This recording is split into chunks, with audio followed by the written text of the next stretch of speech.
석유가 가장 많은 나라 중에 하나. 베네수엘라도 7월 마지막 주말에 이제 선거를 치렀는데 선거를 둘러싼 역시나 여러 가지 논란이 있어서 선거관리위원회가 마두로 현직 대통령이 51.2% 515만 표 득표 승리. 야권 후보인 곤살레스는 44.2% 445만 표로 2위.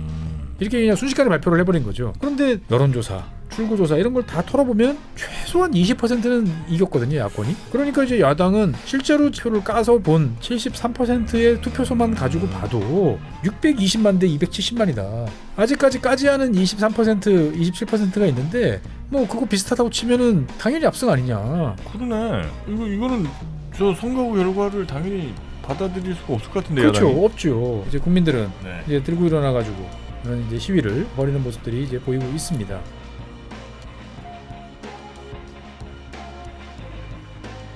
최준영 박사의 지구본 연구소, 오늘도 흥미로운 글로벌 이야기 전해드리겠습니다. 반갑습니다. 정프로고요. 네, 최준영입니다. 네, 오늘은 어디로 한번 또 비행기를 타봅니까? 올해 선거가 많았는데 네, 선거를 치른 나라 중에 한 나라.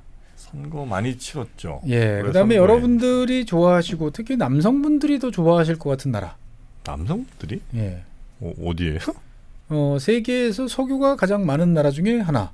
아, 네. 네네. 네. 베네수엘라. 베네수엘라. 예. 예, 베네수엘라도 이제 7월 마지막 주말에 네. 이제 선거를 치렀는데 이 선거를 둘러싼 또 역시나 여러 가지 논란이 있어서 네네. 오늘 한번 여러분들 다 좋아하시죠? 베네수엘라. 미인대에 또 워낙 많은 분들이 또 배출이 되기도 하고. 예, 네. 그래서 한동안에 이제 하이퍼 인플레이션 뭐 이런 거 가지고 돈으로 이렇게 조각해가지고 고생 많이 하셨. 예, 냄비 받침도 만들고 네, 예, 맞아요. 이런 걸 때문에 우리나라에서 되게 이렇게 이슈가 많이 되다가 또 한동안 좀 잊혀진 그런 상황이 됐는데 네. 오늘 한번 베네수엘라. 그러니까 예. 뭐 예전에 한 20년 됐나요? 그때 막 참 베네수엘라의 여러 모습들이 어쩌면 저렇게 가야 되는 게 맞는 거 아닌가, 이제 이런 얘기들도 좀 많이 있었던 것 같고. 그렇죠. 어떻게 보면은 이제 국가가 국가의 자산 부를 빈민층한테 풀고 예. 그다음에 뭔가 국민들이 원하는 것들을 해주면서 혼자 우리나라만 잘 가는 게 아니고 주변에 다른 나라들 어려운 나라들 돕고 그다음에 국제사회에서도 같이 발을 맞추면서 간다. 그 당시 이제 중남미가 이제 좌파 정부들이 되게 많이 들어섰고 했죠. 그 맹주가 당연히 우고 차베스. 베네수엘라. 예. 그러다가 이제 2010년대 넘어가면서부터 이제 크게 꺾였죠. 그러니까 이제 사실 베네수엘라가 우리의 미래다라고 이야기했던 것은 그 경제적으로 보면 이제 슈퍼 사이클, 원자재 사이클.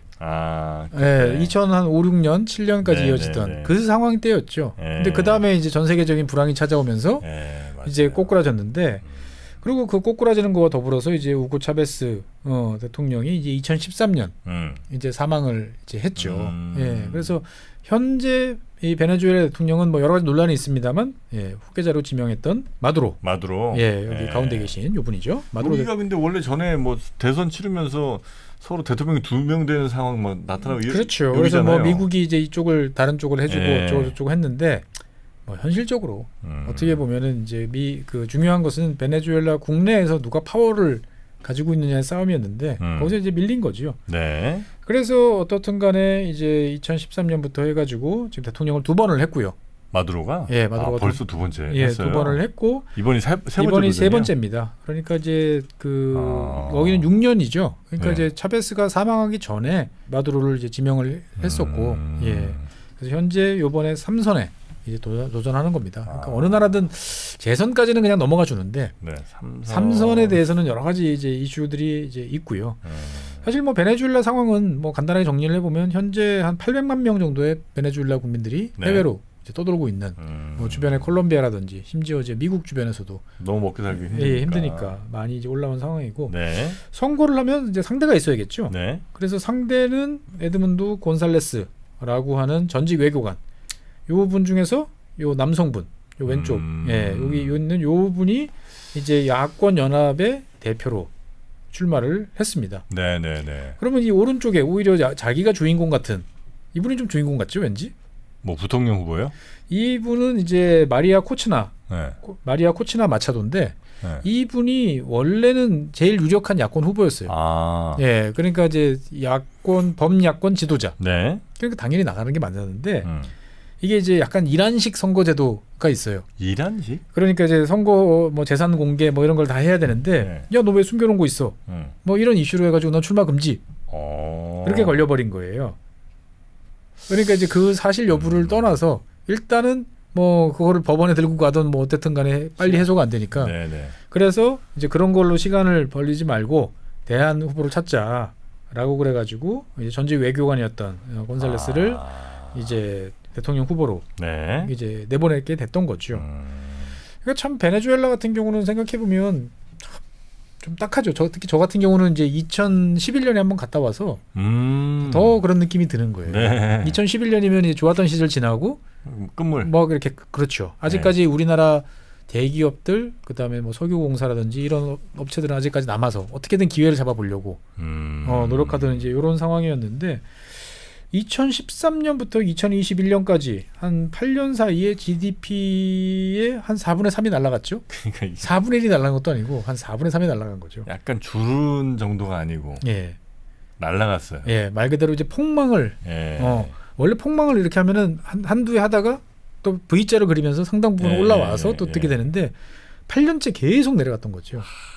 그러다가 이제 뭐든지 바닥은 있습니다. 네. 그래서 2022년부터 네. 조금씩 이제 회복이 되기 시작하는 이제 그러한 모습들을 이제 좀 보여주는 거죠. 네.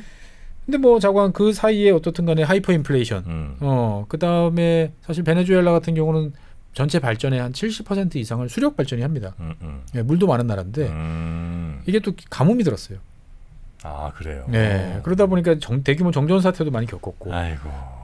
그러니까 이제 뭐 식량 원래 수입하던 나라인데 돈이 없으니까 식량도 수입 못해, 의약품도 수입 못해. 그리고 그나마 돈 벌어주던 석유는 여러 가지 뭐 제재. 그다음에 사실은 석유 산업 생태계 자체가 이제 붕괴를 해버린 거죠. 네네. 그러니까 해외랑 파트너로 일하던 사람들이 베네수엘라의 이제 중산층을 구성하고 있었는데 이 사람들이 이제 주요 탄압 대상이 되고 그러니까 나 일 안 해.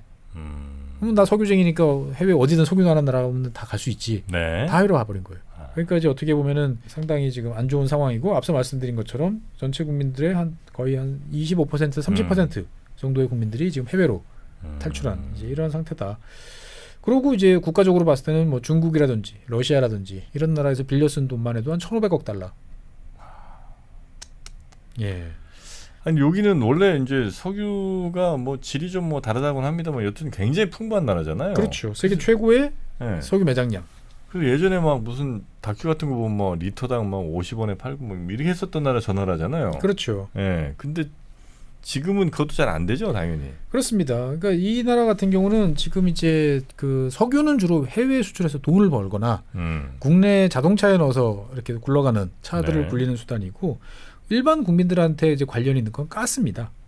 가스. 보통 베네수엘라 가스 이야기를 하시는 분들이 거의 없어서 저도 한번 준비를 해봤는데 네.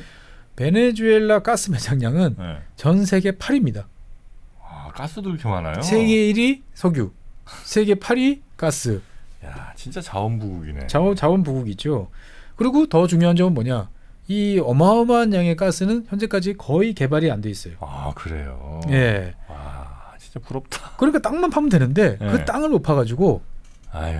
현재 지금 가스를 여기 보시는 것처럼 이런 식으로 이제 우리 옛날 프로판 가스 통에 담아서 이제 파는데 여기 가스 써 있잖아요. 네. 이게 대부분 다 수입산이에요. 주변 국가에서. 아이고. 예. 그렇게 많이 매장이 있는데. 그렇죠.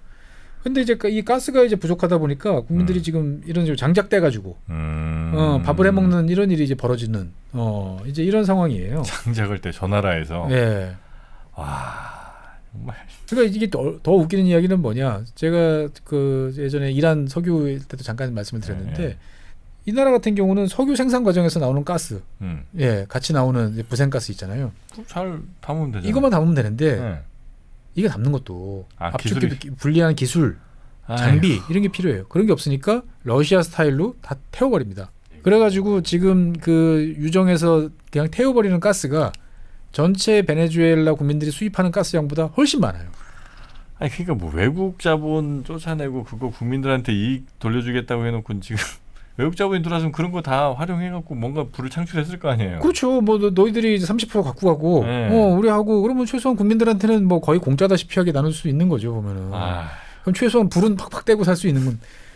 그러니까 사실 이제 마두로 같은 경우도 이제 2023년부터는 미국이 조금 손에 제재를 좀 푸는 이제 이런 제스처를 많이 보였어요.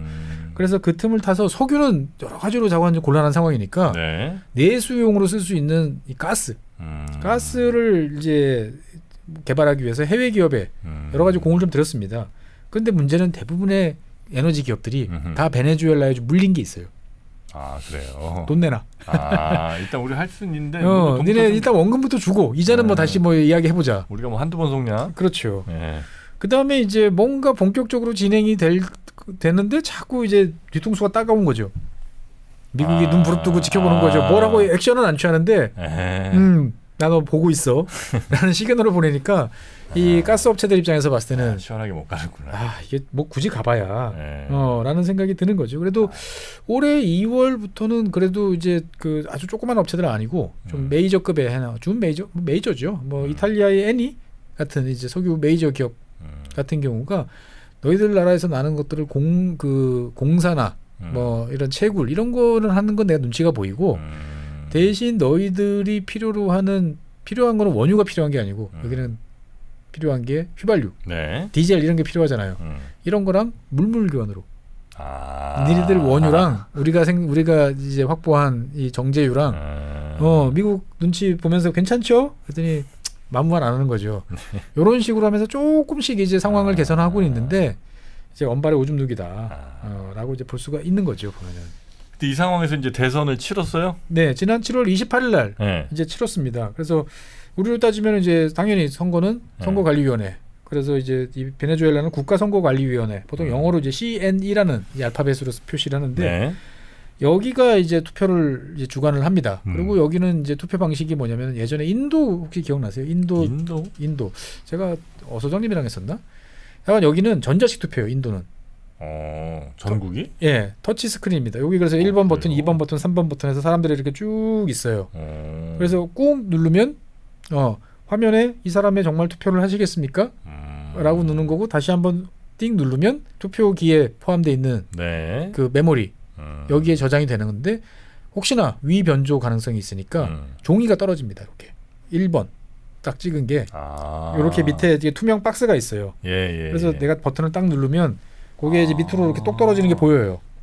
그러니까 만약에 뭐 메모리가 이상해, 이게 문제가 있어. 그러면은 이제 밑에 있는 그 떨어진 그 종이 조각들을 슬립들을 이제 모아가지고 손으로 수개표도 가능해요. 그래서 요거를 가지고 보통 DRE라고 합니다. 다이렉트 레코딩 일렉트로닉 보팅 머신. 네, 이렇게 하는데 실제로 이제 인도에서 많이 쓰고요. 네. 그러니까 왜냐하면 이제 수많은 곳에 갔는데 이거를 말 그대로 우리가 생각하는 중앙에 서버를 놔두고 하면 실시간으로 짓게 된다. 그러면 여러 가지 우려가 되는 거죠. 조작의 가능성. 그럴 수 있죠. 그 다음에 누가 이 투표를 했는지도 알 수도 있을 가능성이 높잖아요. 이런 것들 때문에 어떻게 보면은 이제 네트워크랑 연결이 되지 않는 이 DRE 투표기를 쓰는 나라들이 많습니다. 예, 그래서 1996년부터 이제 브라질이 전국 단위로 사용을 시작을 해서 지금은 이제 인도가 제일 잘 쓰고 있고요. 그래요. 그러니까 이제 개표장에 오면은 우리처럼 막 표가 막 종이가 왔다 갔다 하는 게 아니고 다들 이렇게 모여 앉아요. 모여 앉아가지고 그거를 이제 개봉을 합니다. 네. 야당, 여당, 뭐 참관인들이 이렇게 있어가지고 하나 개봉하면은 그 안에 메모리가 이렇게 들어 있어요. USB 같은. 예. 그러면 USB를 그 노트북에다가 이제 꽂는 거죠. 네. 그럼 꽂으면 쫙 나오죠. 네. 나오는데 사람들이 봤을 때 야, 이 지역구는 여당 지역구인데 왜 야당 표가 이렇게 많어? 표 한번 보자. 까보자. 네. 그러면 그 밑에 아까 떨어진 그 종이들이. 예. 요거 이제 해가지고 손으로 개표를 하는 거죠. 그러면서 이제 맞지 확인. 그러면 이제 시스템에 접속해가지고 넣는 거죠 숫자를. 네네네. 이렇게 복잡하게 안 하고 그냥 와서 그냥 띡 꽂으면 바로 전송이 가능하기도 하는데 이런 것도 이제 막 국가별로 이제 많이들 하고 있어요. 네. 그래서 어떻게 보면은 시스템 자체는 나쁘지 않아요. 그런데 근데 문제는 뭐냐? 이게 이제 야당에서 이제 주장하는 건 뭐냐? 이 야당 투표 감시원 이게 이제 투표가 제대로 되고 있는지, 뭔가를 확인하려면은 각 그 투표소라든지 선거관리위원회 뭐 이런 데 가가지고 통계가 제대로 들어오고 있는지 집계가 제대로 됐는지 이런 것도 파악을 해야 되는데 다 출입이 금지돼 있더라. 예. 그러면서 안 되지 않을까? 당연히 그러면 안 되는 거 아니에요? 그렇죠. 그 다음에 이제 우리가 개표 시간이 정해져 있잖아요. 그럼 사실 개표라는 건 시간이 안 정해져 있죠. 될 때까지 하는 거잖아요. 끝날 때까지. 네네네. 그런데 난데없이 이 선거관리위원회가 야 이제부터 접수 안 받아. 뭘 줬어 안 받아? 이제 각 선거구에서 개표해가지고 네. 본부에다가 이제 서버에다 올려야 될 거 아닙니까? 네? 이제 중단. 응? 안 되는 거 아니야? 그렇죠. 그러니까 이제 개표소 데이터를 중앙으로 이제 오는 걸 차단해 버렸어요. 그러니까 정작 여기서 이제 표를 깠는데 집계가 반영이 안 되는 이런 것들이 전국에 막 여기 널려 있다. 이게 부정선거 아니에요? 그렇죠. 네. 그래서 실제로 보면은 이 베네수엘라 선거가 과연 제대로 잘 치러지겠어? 라고 생각을 하다 보니까 이제 카터 대통령이 운영하는 이제 카터 센터, 그다음에 UN, 뭐 그다음에 EU, 뭐 심지어 이제 개별 국가들도 들어왔어요. 아르헨티나, 브라질, 스페인 이런 나라들도 투표 참관단 이런 것들을 보내서 이야기를 하는데 야 이거 문제가 많은 것 같아라고 사실은 이제 투표 전부터 이야기를 많이 했는데 실제로 그래서 이 출구조사 이런 걸 해보면은 일단은 야권이 한참 앞서는 걸로 나왔어요. 아 그래요? 네. 그런데 이제 실제 투표 결과를 보면 선거관리위원회가 마두로 현직 대통령이 51.2% 515만 표 득표로 승리. 야권 후보인 곤살레스는 44.2% 445만 표로 2위. 이렇게 그냥 순식간에 발표를 해버린 거죠. 네. 그런데 여론조사, 출구조사 이런 걸 다 털어보면 최소한 20%는 이겼거든요, 야권이. 그래요. 네, 그러니까 이제 야당은 실제로 지금 우리가 가서 표를 까서 본 73%의 투표소만 가지고 봐도 620만 대 270만이다. 아 그래요? 네, 아직까지 까지 않은 23%, 27%가 있는데 뭐 그거 비슷하다고 치면은 당연히 압승 아니냐. 그러네. 예. 이거는 저 선거 결과를 당연히 받아들일 수가 없을 것 같은데. 그렇죠. 야당이. 없죠. 네. 그러니까 실제로 사실은 2017년에도 네. 이 선거관리위원회가 소프트웨어 조작을 통해 가지고 결과를 위조했다라는 의혹을 되게 많이 받고 있었는데 네. 뭐 또 그 스킬을 네. 발휘했다. 뭐 이런 이야기들이 이제 나오고 있는 거죠 보면은. 그러니까 이제 당연히 이제 국민들은 네. 이제 들고 일어나 가지고 이런 이제 시위를 이렇게 벌이는 모습들이 이제 보이고 있습니다. 이 시위가 좀 예. 딱 봐도 좀 그냥 소프트한 시위는 아닌 것 같네요. 소프트한 시위는 아니죠. 그러니까 예. 이제 베네수엘라 같은 경우는 어쨌든 석유가 많은 나라이기 때문에 전 세계적으로 봤을 때 다들 주목을 하는 그런 나라인데 일단은 뭐 환영 마두로 대통령 3선 축하 메시지 좀 보내요. 보내는 나라들이 몇 나라 있습니다. 어느 나라일까요? 어쨌든 약간 좀 좌파라고 치고 그러니까 뭐 사회주의 쪽. 베네수엘라에 돈 빌려준 나라 돈 빌려준 나라들. 네. 대표적으로 러시아, 중국. 중국, 그다음에 이란. 이란도 돈 빌려줬어요? 네. 그다음에 이제 베네수엘라한테 그래도 뭐 받을 게 많은 나라, 네. 쿠바. 네, 이런 나라들은 마두로 대통령의 이제 승리를 축하 전신을 띄웠고 반대로 이제 미국이나 뭐 EU 그다음에 영국 이런 나라들은 뭐 이거 부정이다 이렇게까지 말하기는 좀 어려우니까 좀 상세하게 좀 들여다볼 필요가 있지 않냐라는 정도 이야기를 합니다. 남미의 맹주, 남미의 큰형님 누구죠? 남미의 브라질? 브라질. 네. 브라질 같은 경우는 자관 여기서 또 죽고 죽는 일이 벌어지면 곤란하니까 네. 어떻든 간에 이거 좀 평화롭게 좀 해보자. 그래서 중재를 시도한다라는 이야기가 나오는데 이게 중재로 될지는 잘 모르겠습니다. 어떻든 마두로는 이제 선거관리위원회가 이제 마두로 승리를 이제 인정한 이후에 나와가지고 이제 수락 연설을 90분 동안 이 장관 좀 말이 많아요. 이 남미 사람들이 말하면은 뭐 2시간 연설 말고 되게 많은데 예. 장관 본인은 이제 파시즘 그다음에 증오 뭐 이런 이제 악마적인 존재들과 싸워서 물리쳤다. 반혁명 세력을 투표로 우리는 분쇄했다. 이분도 좀 문제가 많네. 예, 많죠. 그러면서 이제 아르헨티나라든지 칠레, 페루, 남미 국가들이 이제 파견한 이제 여러 투표 감시 행위에 대해서 불만이 많았던 거죠. 네. 너희들 외교관 추방. 추방이요? 예, 왜 내정 간섭이야? 이러면 안 되지. 예. 그러니까 이제 어떻게 보면은 정치적 성향으로 보면 반대라고 할 수 있는 이제 우파인 이제 아르헨티나 이제 그 밀레이 대통령 같은 경우 이건 선거 사기라고 대놓고 이야기하면서 맹비난을 퍼부었고요. 네. 그다음에 이제 같은 좌파 진영으로 분리되는 이제 칠레 가브리엘 보릭 대통령 같은 경우도 이거 선거 신뢰하기 어렵다. 여러 가지 문제가 많은 것 같다. 그러네. 예, 라고 이야기를 합니다. 근데 이제 뭐 이런 국가들 이야기하는 거는 그렇게 중요하지 않고 제일 중요한 건 누구죠? 미국이죠. 네. 네, 미국이 어떻게 이제 나설 것이냐가 제일 중요한데 미국은 사실은 이 경제 제재를 2023년에 좀 풀어줬어요. 이 풀어준 이유가 뭐냐면은 마두로 대통령이 좋아서가 아니고 너희들 이걸 약간 풀어줄 테니까 야권에서 뭔가 선거에 참여할 수 있도록 투표에 참가할 수 있도록 해줘. 열어라. 니들이 만약에 그거 안 할 생각이면 우리 계속 갖고 그립 있게 잡고 있을게. 근데 마두로가 오케이 해줬거든요. 그래가지고 그립을 좀 풀어서 그래서 일부 미국 기업들에 이제 투자한다든지 뭐 선별적으로 가서 조금씩 하는 작업들은 이제 허용을 해줬어요. 네. 그래서 지금 선거까지 됐는데 이건 어떡하지? 그래가지고 고민이 있는 거죠. 특히나 이제 문제는 올해 이제 11월달에 대선이 있다 보니까 미국 입장에서 봤을 때도 다른 나라에 지금 뭐 이렇게 대놓고 영향력을 발휘한다든지 평가를 한다든지 하기는 좀 쉽지 않은 이제 이런 상황인 거죠. 네. 그러니까 어쨌든 아까 이제 보여드린 것처럼 시위대는 이제 몰려 나와가지고 화염병 던지고 이런 이제 시위대를 하는데 뭐 당연히 대통령궁 우리 이제 몰려가는 거고 병찰들은 이제 제루탄 또는 이제 실탄까지 이제 쏘면서 지금 벌써 사망자가 꽤 나왔어요. 보면. 예. 그래서 어떻게 보면은 이제 이 야권에서는 그 7월 말 뭐 7월 31일부터 이제 대규모 집회를 하겠다. 네. 라고 이야기를 하고 그래서 이제 각 지역에서도 많은 시위가 벌어지고 있는데 글쎄요. 이게 시위로 베네수엘라의 이 마두로 정권이 무너질까 생각해 보면 별로 그럴 것 같지는 않아요. 그동안도 시위 엄청 많이 하긴 했잖아요. 2014년, 17년, 2019년 네. 선거 때마다 대규모 시위가 벌어졌는데 어떻든 우리가 일각에서 기대했던 것처럼 뭐 쿠데타라든지 경찰의 독자적인 노선 이런 모습은 안 보여요. 그러니까 철저하게 마두로가 이 군과 경찰이라고 하는 물리력을 행사할 수 있는 집단에 대해서는 잘 관리를 이제 하고 있는 거죠. 그러다 보니까 어떻게 보면 공동 운명체예요. 이 집단들은. 이 지금 마두로 대통령이 쫓겨나면 다 같이 우리도 다 망하는 거다라고 하는 절박감이 있기 때문에 이게 쉽지 않다라고 말씀드릴 수 있겠습니다.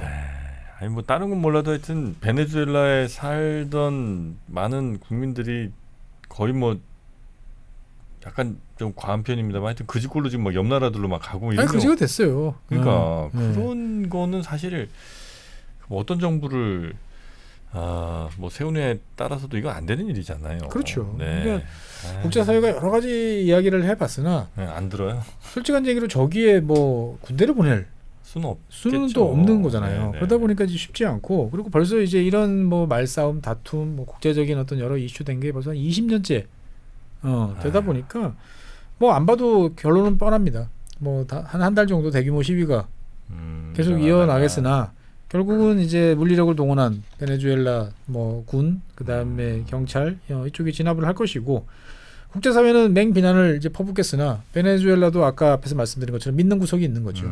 예, 러시아, 중국, 뭐 이란, 뭐 이런 나라들. 그러면서 서로가 그냥 또 새로운 이슈에 매몰되면서 베네수엘라 이슈는 사라질 가능성이 높다. 그러니까 사실 베네수엘라의 상황을 근본적으로 바꾸려면 미국의 입장, 미국의 노선 이런 것들이 바뀌어야 되는데 지금 사실 미국 입장에서 봤을 때는 미국이 베네수엘라를 필요할 때는 언제냐? 유가가 급등할 때입니다. 예, 뭐 이를테면 배럴당 뭐 120달러 뭐 이렇게 찍으면 너희들 석유 좀 생산해라.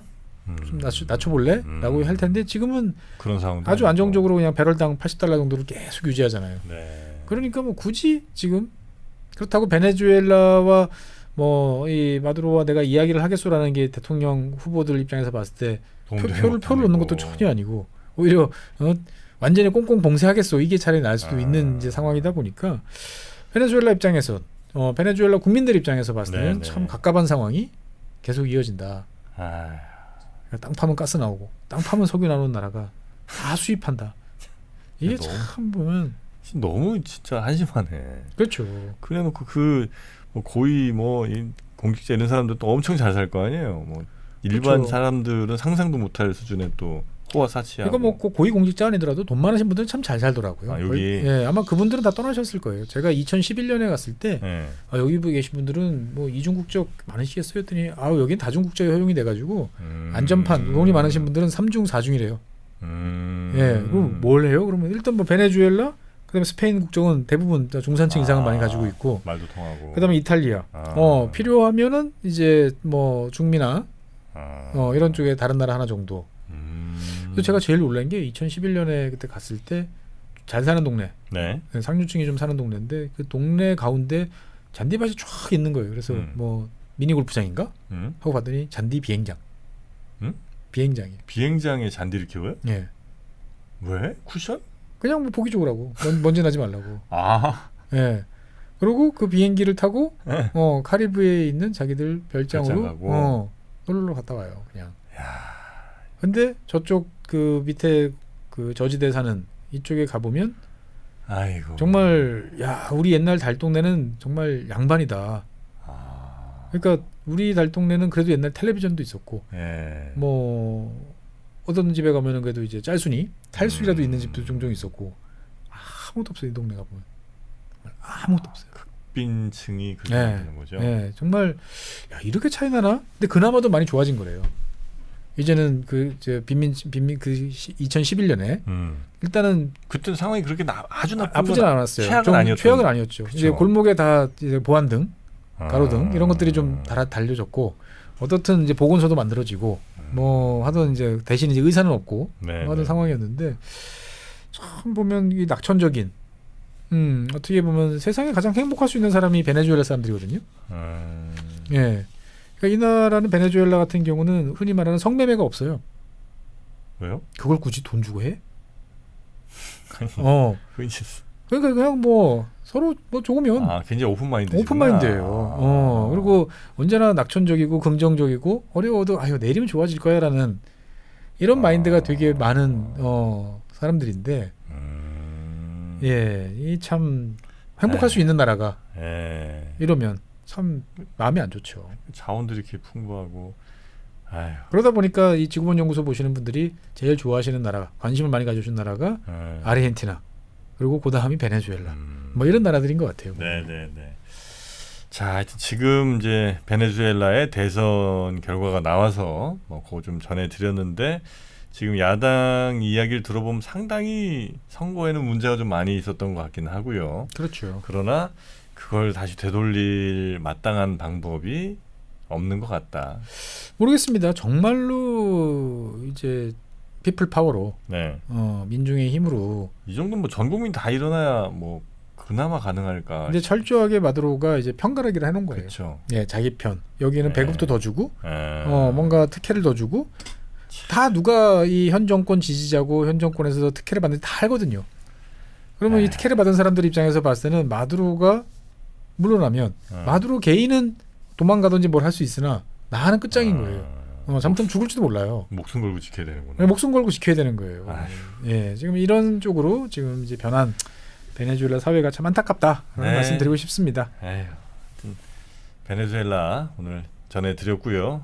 앞으로도 아마 베네수엘라는 또 종종 등장할 것 같긴 한데 네, 하여튼 뭐 그럴 때 또 계속해서 우리 박사님과 함께 가장 빠르게 또 정확하게 여러분께 전달해 드리도록 하겠습니다. 자, 오늘도 함께해 주신 법무법인 율촌 최준영 박사님 고생 많으셨고요. 다음 시간에도 잘 부탁드리겠습니다. 네, 감사합니다. 고맙습니다.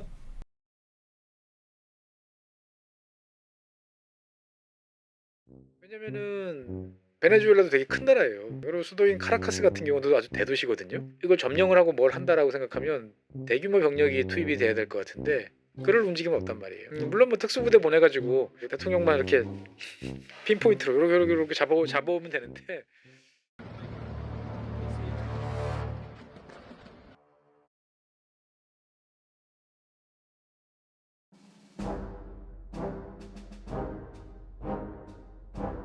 네, 안녕하세요. 최준영입니다. 2026년도 쉽지 않을 것 같은 생각이 드는 이벤트가 터졌습니다.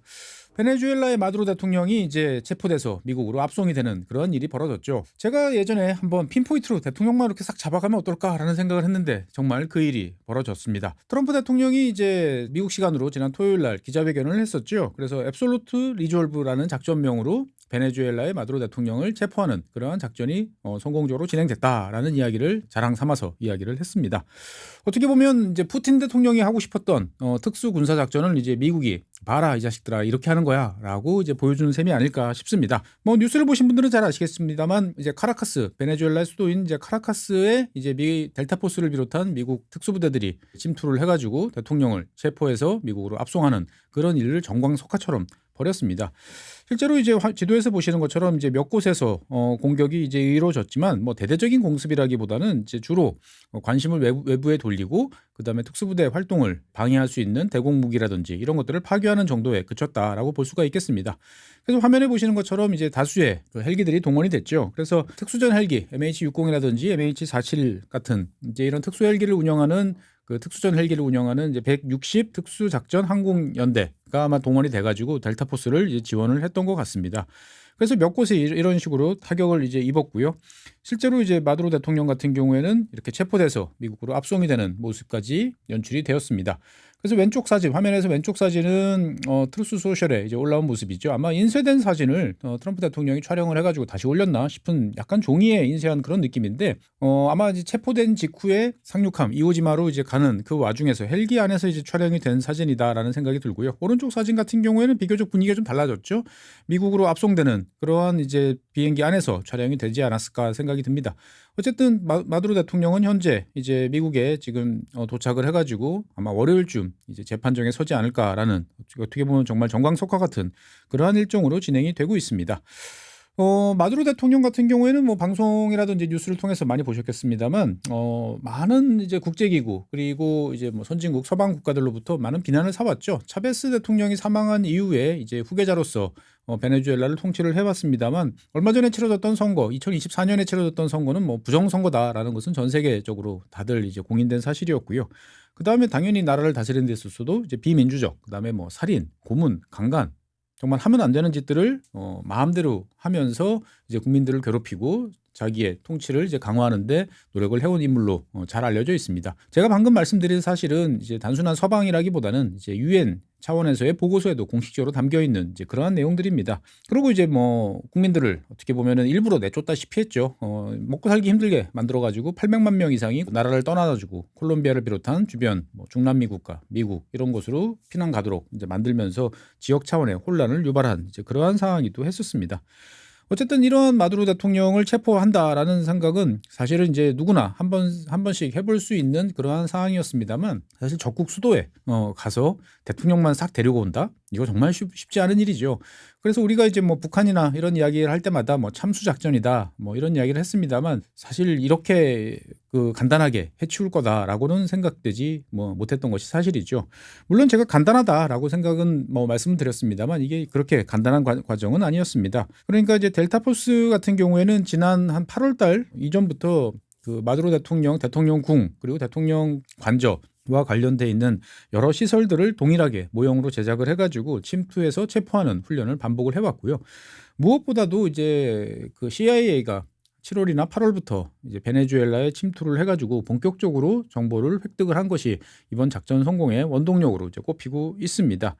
그러니까 이제 사실 이러한 참수 작전의 가장 핵심은 뭐냐? 그 대상 목표물이 지금 어디에 있고 어떤 상황에 있는지를 이제 아는 게 첫 번째겠죠. 그래야 정확하게 타격을 할 수 있고 그다음에 실제 타격 과정에서 이것을 저지하려고 하는 당연히 이제 이걸 막아야 되는 세력들이 있는데 막아야 되는 그러한 사람들을 뭐 포섭을 하거나 다른 데로 관심을 돌리거나 아니면 여러 가지로 이제 사보타주를 하도록 이제 조장을 해서 작전이 잘 진행되도록 하는 건데 어쨌든 CIA는 이제 마두로와 가까운 정보원을 확보하는 데 성공한 것으로 알려지고 있습니다. 그래서 실시간으로 대통령의 위치를 파악을 하고 있다가 적시에 낚아챘다라고 이제 볼 수가 있겠습니다. 그래서 원래 당초는 이제 크리스마스 이브 또는 크리스마스 날에 작전을 개시하려고 생각을 했었는데 카라카스 상공에 이제 날씨가 별로 좋지 않은 거 하나 그다음에 이제 원래 이걸 준비했다가 지금 말씀을 못 드리고 있는데 나이지리아에 대해서 또 미국이 공습을 했었죠. 그러니까 이제 여러 가지 이벤트들이 겹치면서 좀 늦추자라고 하다가 최종적으로 날씨가 괜찮아진 이제 이번에 이제 습격을 했던 거죠. 트럼프 대통령과 헤그세스 국방부 장관 등은 플로리다에 있는 트럼프 대통령 소유의 리조트에 이런 식으로 상황실을 차려놓고 실시간으로 지켜봤던 것으로 알려지고 있습니다. 다 트루스 소셜에 이제 올라온 사진들이에요. 상당히 이제 어떻게 보면 긴박감을 연출하고자 싶은 생각도 들었습니다만 이것이 이제 화려한 리조트의 이런 또 간이 무대다라는 생각을 들어보면 이게 좀 정상적이지 않지 않나라는 생각이 드는 거죠. 이런 것을 하고 싶었으면 백악관 벙커 또는 이제 뭐 펜타곤 벙커 이런 데서 이제 지켜보는 게 정석일 것 같은데 이것을 또 굳이 또 플로리다에 마라라고 리조트에 또 설치를 했다라는 것은 상당히 좀 트럼프가 이끄는 미국 행정부가 상당히 많이 바뀌었다라는 생각이 좀 많이 드는 거죠. 어쨌든 트럼프 대통령은 생중계로 이것을 다 지켜봤고요. 작전이 성공했음을 이제 확인한 이후에 기자회견을 진행을 했습니다. 무엇보다도 이 작전에서는 앞서 말씀드린 것처럼 CIA, 델타포스 이런 이제 미국의 여러 정보 그리고 전략적 자산들이 잘 동원이 됐고요. 그리고 이제 마두로에 대한 이제 충성심을 약화시키는 여러 가지 아마 포섭 공작들이 병행돼서 진행됐던 것이 성공의 원인이 아닐까라고 생각이 되어집니다. 어쨌든 이제 뭐 적대국이지만 사이가 안 좋은 나라지만 상대방 나라의 전쟁도 아니고 이렇게 불쑥 쳐들어가 가지고 대통령을 납치해서 데리고 온다. 야, 이거는 어떻게 보면 상당히 좀 문제가 있는 행동 아닌가 싶은 그런 생각이 드는 거죠. 앞서 말씀드린 것처럼 아마 2022년에 푸틴 대통령이 이제 우크라이나의 젤렌스키 대통령을 이런 식으로 데려오고 싶어 했을 것 같고요. 역사적으로 생각을 해보면 우리 구한말 시절에 이제 중국 위안스카이가 와가지고 대원군을 납치해가지고 데려갔던 그러한 일들 까지 이제 생각이 나는 이제 그러한 모습입니다. 과연 이게 21세기 국제 질서에 맞는 것인가라는 생각도 들다가 이게 이제 21세기 국제 질서구나라는 생각이 듭니다. 그러니까 우리가 알고 있던 어떤 각 국가의 주권이나 이런 것들이 얼마든지 무시될 수 있는 그러한 시대를 우리는 살고 있구나라는 것을 2026년 벽두부터 우리는 잘 보고 있습니다. 어쨌건 트럼프 대통령은 이제 이 마두로 대통령을 체포하는 일에 대해서는 뭐 그전서부터 여러 가지 이야기를 했었죠. 지난번에 말씀드린 것처럼 주로 이제 마약, 그다음에 카르텔 이러한 이제 범죄 조직과 결탁이 돼서 미국의 안보를 위협한다라는 이야기들을 쭉 해왔어요. 그래서 실제로 이제 이 마두로 대통령이 뭐 잡혀가고 그다음에 여러 가지 재판을 받는 것은 군보다는 마약과 관련된 DEA 관련 소관으로 이제 아마 재판이 진행될 가능성이 높죠. 근데 정작 트럼프 대통령의 이제 연설 그리고 이제 기자회견을 지켜보면 이제 법 집행, 즉 마약과 관련돼 있는 법 집행과 그다음에 베네수엘라에 묻혀 있는 막대한 석유를 통해서 우리가 돈을 많이 벌 것이다라는 이야기가 막 섞여 나와요. 그 도대체 이게 뭐냐라는 생각이 드는 게 첫 번째인 거죠. 물론 이제 이것을 뭐 디펜스하기 위한 미 정부의 논리는 뻔합니다. 그러니까 베네수엘라의 뭐 난민을 비롯한 여러 가지 상황들이 아메리카 대륙을 되게 위험하게 만들고 미국 국가 안보를 위협하는 요소로 점점 등장하고 있기 때문에 그 원인을 제거해야 된다. 그래서 어떻게 보면 미국이 자위권을 발동한 것이다라는 것이 아마 보나마나 등장할 논리죠. 사실 이러한 논리는 1989년에 파나마 대통령이었던 당시에 이제 노리에가를 이제 미국이 침공해서 체포했던 거와 상당히 유사합니다. 당시에도 이제 뭐 여러 가지 논란이 있었습니다만 미국은 그런 거 다 무시하고 파나마에 들어가 가지고 대통령을 데리고 왔죠. 그리고 이제 감옥에 집어넣는 그러한 일들을 했었는데 이번에도 상당히 비슷하지 않을까 싶습니다. 하지만 이제 논란이 좀 벌어질 가능성이 높아요. 왜냐하면은 노리에가 체포와 관련돼서도 당시에 미국 의회에다가 통보를 했었어요. 그런데 이번에는 의회에 대해서 뭐 사전 통보는 물론이고 사후에 다 모든 일이 끝나고 난 다음에나 이제 알려준 그러한 정도였다라는 거죠. 그러니까 원래 군을 동원해서 전쟁을 치르려면은 의회의 승인이 필요하죠. 그러니까 당연히 트럼프 대통령 입장에서 봤을 때는 이것은 군사 활동이 아니고 특수 군사 작전 뭐 정도로 해야 될까요? 어떻든 사법적인 법 집행이다라고 이제 강권을 이제 아마 할 것 같은데 뭐 어떻든 미국 입장에서 봤을 때는 불법이든 뭐든 내 하고 싶은 대로 할 것이다. 최소한도 아메리카 대륙에서는 이게 룰이다라는 것을 새삼스럽게 보여줬다라고 저는 생각을 합니다. 그러면 이제 문제는 마두로 대통령을 미국에 데려와서 재판정에 세워서 재판을 하고 뭐 감옥에 집어넣는 그런 일들은 뭐 진행이 될 것 같습니다만 베네수엘라는 과연 어떻게 될 것이냐라는 그러한 고민을 좀 해봐야 될 필요가 있습니다. 왜? 대통령만 싹 데려온 거잖아요. 그리고 뭐 베네수엘라 군이라든지 나머지 이제 핵심 통치자들은 그대로 다 있어요. 그러니까 역사적으로 봤을 때 이러한 일들은 별로 유례가 없거든요. 지도부가 한꺼번에 날아가든지 아니면 뭐 그 기반이 되는 무력 기반 뭐 군이라든지 경찰이라든지 이런 것들을 같이 날려버리든지 하는 경우는 있었는데 이렇게 이제 참수작전 정말 그 자체로 대통령만 이렇게 싹 데려오는 경우는 처음이었단 말이죠. 그러니까 앞으로 이제 어떻게 될 것인가에 여러 가지 관심이 집중이 되고 있습니다. 일단 트럼프 대통령은 현재까지 직접 이야기한 바로는 적절한 정권 이양이 이루어질 때까지 미국이 나라를 운영할 것이다. 그러니까 어떻게 보면은 좋게 말하면 미국이 이제 임시적으로 베네수엘라를 통치하겠다라고 이야기하는 거고 좀 나쁘게 말하면은 당분간 베네수엘라를 식민지처럼 직접 관할을 해서 다스리겠다라고 이야기를 하는 거죠.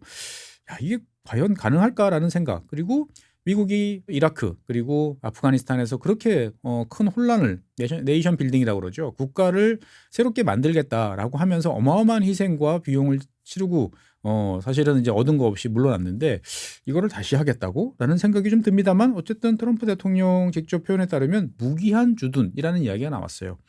그리고 이제 미국 정치인들이 상당히 쓰기 어려워하는 단어 부츠 온 더 그라운드, 즉 지상군을 투입하겠다라는 이야기까지 했어요. 지상군을 투입한다는 것은 당연히 희생이 늘어날 가능성이 높기 때문에 특히나 최근 미국 분위기에서는 이게 쉽지 않은 이야기인데 이 이야기를 트럼프 대통령 본인 입으로 했단 말이죠. 그러니까 지상군을 투입해서 베네수엘라를 직접 미국이 운영하겠다라고 하는 것은 야 이게 정말 어디로 갈까 여러 가지 생각이 많이 드는 거죠. 다른 한편으로 보면 트럼프 대통령은 여기에서도 이제 돈과 관련된 이야기를 빼놓지 않았습니다. 즉 주둔 비용 걱정할 거 없어. 한 푼도 안 들어. 왜? 베네수엘라에 석유 있으니까 그걸로 다 충당 가능함이라고 이야기를 했던 거죠. 그런데 사실 이거는 과거 이제 2001년인가요? 2002년인가 그때 이제 부시 대통령이 이라크를 침공할 때 했던 논리와 똑같습니다.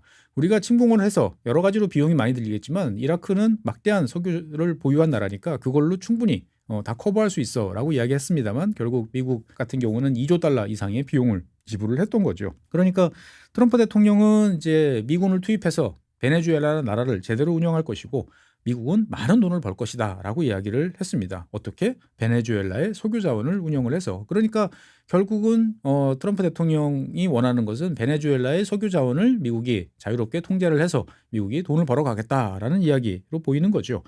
그러면 이제 일단은 뭐 어쨌든 계속 있을 수는 없고 누구한테인가는 넘겨줘야 돼요. 그러면 누구한테 넘겨줄 것이냐라고 생각을 해보면 당장 떠오르는 사람은 얼마 전에 노벨 평화상을 수상했던 마리아 코치나 마차도라는 사람이 있죠. 어떻게 보면 야당의 지도자이기도 하고 베네수엘라의 어떤 반체제를 대표하는 인사이기 때문에 가장 유력한 하지만 지금은 이제 해외로 지금 망명 중인 이제 그러한 상황인데 트럼프 대통령은 여기에 대해서는 또 분명히 선을 그었어요. 그러니까 이 마차도는 좋은 인물이고 나랑 친하지만 지지 기반이 부족하다라는 이야기를 했어요.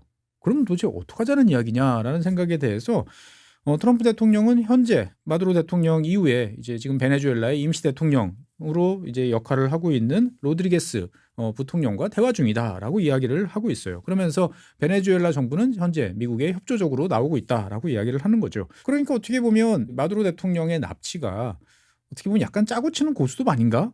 라는 생각도 이제 해볼 여지들이 좀 있는 거죠. 즉 베네수엘라 입장에서 봤을 때는 뭔가를 내주고 계속 지금 집권 세력이 이제 어느 정도 국가를 운영을 하는 것을 원하고 미국도 나름대로 베네수엘라에서 이권을 챙겨가려는 이러한 것에 서로 타협책 그리고 마두로 대통령 입장에서 봤을 때는 내가 해외로 망명한다든지 이러면 이제 모양새가 너무 안 좋아지니까 미국이 이런 식으로 데려가는 모습을 연출했나라는 생각도 사실 좀 들어요. 이게 이제 제 생각뿐만 아니고 베네수엘라의 야당 세력들이 이런 주장들을 지금 이제 하고 있습니다. 어쨌든 트럼프 대통령은 보통 이렇게 레짐 체인지를 꾀왔을 때 나오는 뭐 민주주의와 관련된 이야기, 그 다음에 정당하고 올바른 선거를 조속하게 시행하겠다라는 이야기도 전혀 없어요. 그러니까 마두로 대통령만 잡아왔을 뿐이지 현재 베네수엘라를 운영하고 있는 세력과 이야기를 해서 미국이 이익을 보고 그 다음에 미군을 주둔시키고 베네수엘라를 확실하게 미국의 틀 안에 묶어놓겠다라는 이제 그러한 관점을 노골적으로 보여줬다라고 볼 수가 있겠습니다. 어쨌든 베네수엘라 정부는 현재 공식적으로는 이제 저항을 이제 선언한 상태입니다. 그래서 지금 화면에 보시는 이제 로드리게스 부통령이 이제 임시 대통령으로 일단은 취임을 한 상태지만 공식적으로 이제 마두로 대통령이 여전히 국가 수반이다라는 점을 분명히 하고 있어요. 그러니까 현재 비상 사태일 뿐이지 우리의 국가 수반은 마두로다라고 이제 계속 강조를 하고 있고 미국을 불법 침략자라고 이야기를 하면서 미국과의 어떠한 협상, 대화 다 불가능하다라고 이야기를 하고 있죠. 그래서 이제 뭐 베네수엘라에서는 익숙한 논리를 전개를 하고 있습니다. 베네수엘라가 가지고 있는 석유, 천연가스와 같은 이러한 자원을 위해서 미국이 정권 교체를 시도하고 있다라고 이야기를 이제 하고 있습니다. 그래서 이제 이 로드리게스 대통령의 어떤 이러한 연설과 관련돼서 그 실세, 지금 현재 베네수엘라 정부의 실세라고 알려져 있는 이제 국방부 장관, 그 다음에 내무부 장관, 법무부 장관 등이 이제 다 배석을 했고요. 그리고 이제 입법부, 의회죠. 그리고 이제 대법원 같은 사법부 모든 이제 산부 수장들이 다 모여가지고 이제 연설을 하는 모습들을 보여준 거예요. 그러니까 현재까지 오늘까지 이제 알려진 상황들로 보면 일단 베네수엘라의 집권층은 똘똘 뭉쳐가지고 미국에 저항하겠다라는 의사를 보이고 있다라고 이제 볼 수가 있겠습니다. 이 로드리게스 부통령 같은 경우에는 베네수엘라 현재 집권 세력 중에서는 약간 독특한 이제 그러한 사람이에요. 왜 그러냐면은 상당히 이제 국제적인 감각을 이제 보유를 하고 있습니다. 지난 시간에도 이야기를 했습니다만 베네수엘라가 상당히 정말 나라 이제 폭망한다, 뭐 하이퍼 인플레이션 때문에 이제 폭망한다라는 상황에서 사실 최근 몇 년 동안은 상황이 매우 좋아졌어요. 그 매우 좋아진 이유가 지난번에 말씀드린 것처럼 이제 뭐 암묵적으로 이제 달러를 그냥 쓰도록 이제 허용을 했던 거죠. 그러면서 인플레이션을 잡고 그 다음에 국유 재산들을 달러 베이스로 이렇게 저렇게 매각을 하면서 국가 재정을 탄탄히 하는 그러한 일들을 해왔고 그 과정에서 해외 투자도 일부 유치를 했는데 이것들을 지휘했던 사람이 로드리게스 부통령이었습니다. 이 로드리게스 부통령 같은 경우는 우리 나이로 지금 이제 56살 정도이고요. 원래 프랑스에서 공부를 좀 했습니다. 노동법을 전공을 했는데 이 경제 쪽 그리고 이제 외교 쪽에 이제 주로 일을 많이 해왔던 사람인데 사실 집안 내력으로 보면은 아주 강성입니다. 아버지가 이제 그 베네수엘라 이제 혁명 세력 중에 이제 한 사람이었고 미국 사업가를 납치를 해서 3년 동안 구금을 하다가 결국 체포가 돼서 재판을 받다가 이제 사망을 했습니다. 34살의 나이로 사망을 한 이제 그러한 이제 집안 내력이 있는 사람이에요. 그래서 이 로드리게스 부통령의 오빠가 지금 이제 국회의장이니까 정권 핵심 세력 중에 하나다라고 볼 수는 있습니다만 엄밀히 따지면 이제 정권을 유지하는 데 있어서 가장 핵심은 뭐죠? 힘이죠. 경찰, 군 또는 뭐 그에 준하는 무장 세력인데 이거하고는 약간 좀 거리가 있어요. 그러니까 어떻게 보면 약간 얼굴 마담적인 그러한 모습들이 좀 있다라고 이제 볼 수가 있겠습니다만 어쨌건 베네수엘라 정부는 현재 로드리게스 부통령을 중심으로 해가지고 미국과 맞서겠다라는 이야기를 하고 있고 미국도 로드리게스 부통령이라면 이야기가 통한다라고 생각을 해서 말로 뭔가를 해보자라고 지금 이야기하는 되게 이상한 모습이 지금 연출이 되고 있다라고 볼 수가 있겠습니다. 그래서 현재 베네수엘라의 여러 가지 상황들을 전해진 모습들을 종해 보면 이제 베네수엘라는 이제 군, 경찰 이외에 준 군사 조직이 있습니다. 그러니까 옛날 차베스 대통령 시절부터 이제 미국이 쳐들어오면 순식간에 군은 와야 될 거야. 경찰 같은 공식 조직도 순식간에 다 쥐어 터질 거야라고 생각을 하면서 그러면 게릴라 같은 일반 국민들과 잘 구별이 되지 않은 그러한 민병대 같은 세력들을 조직화해서 저항하겠다라고 이름을 붙인 이제 콜렉티보라는 준 군사 조직들이 있습니다.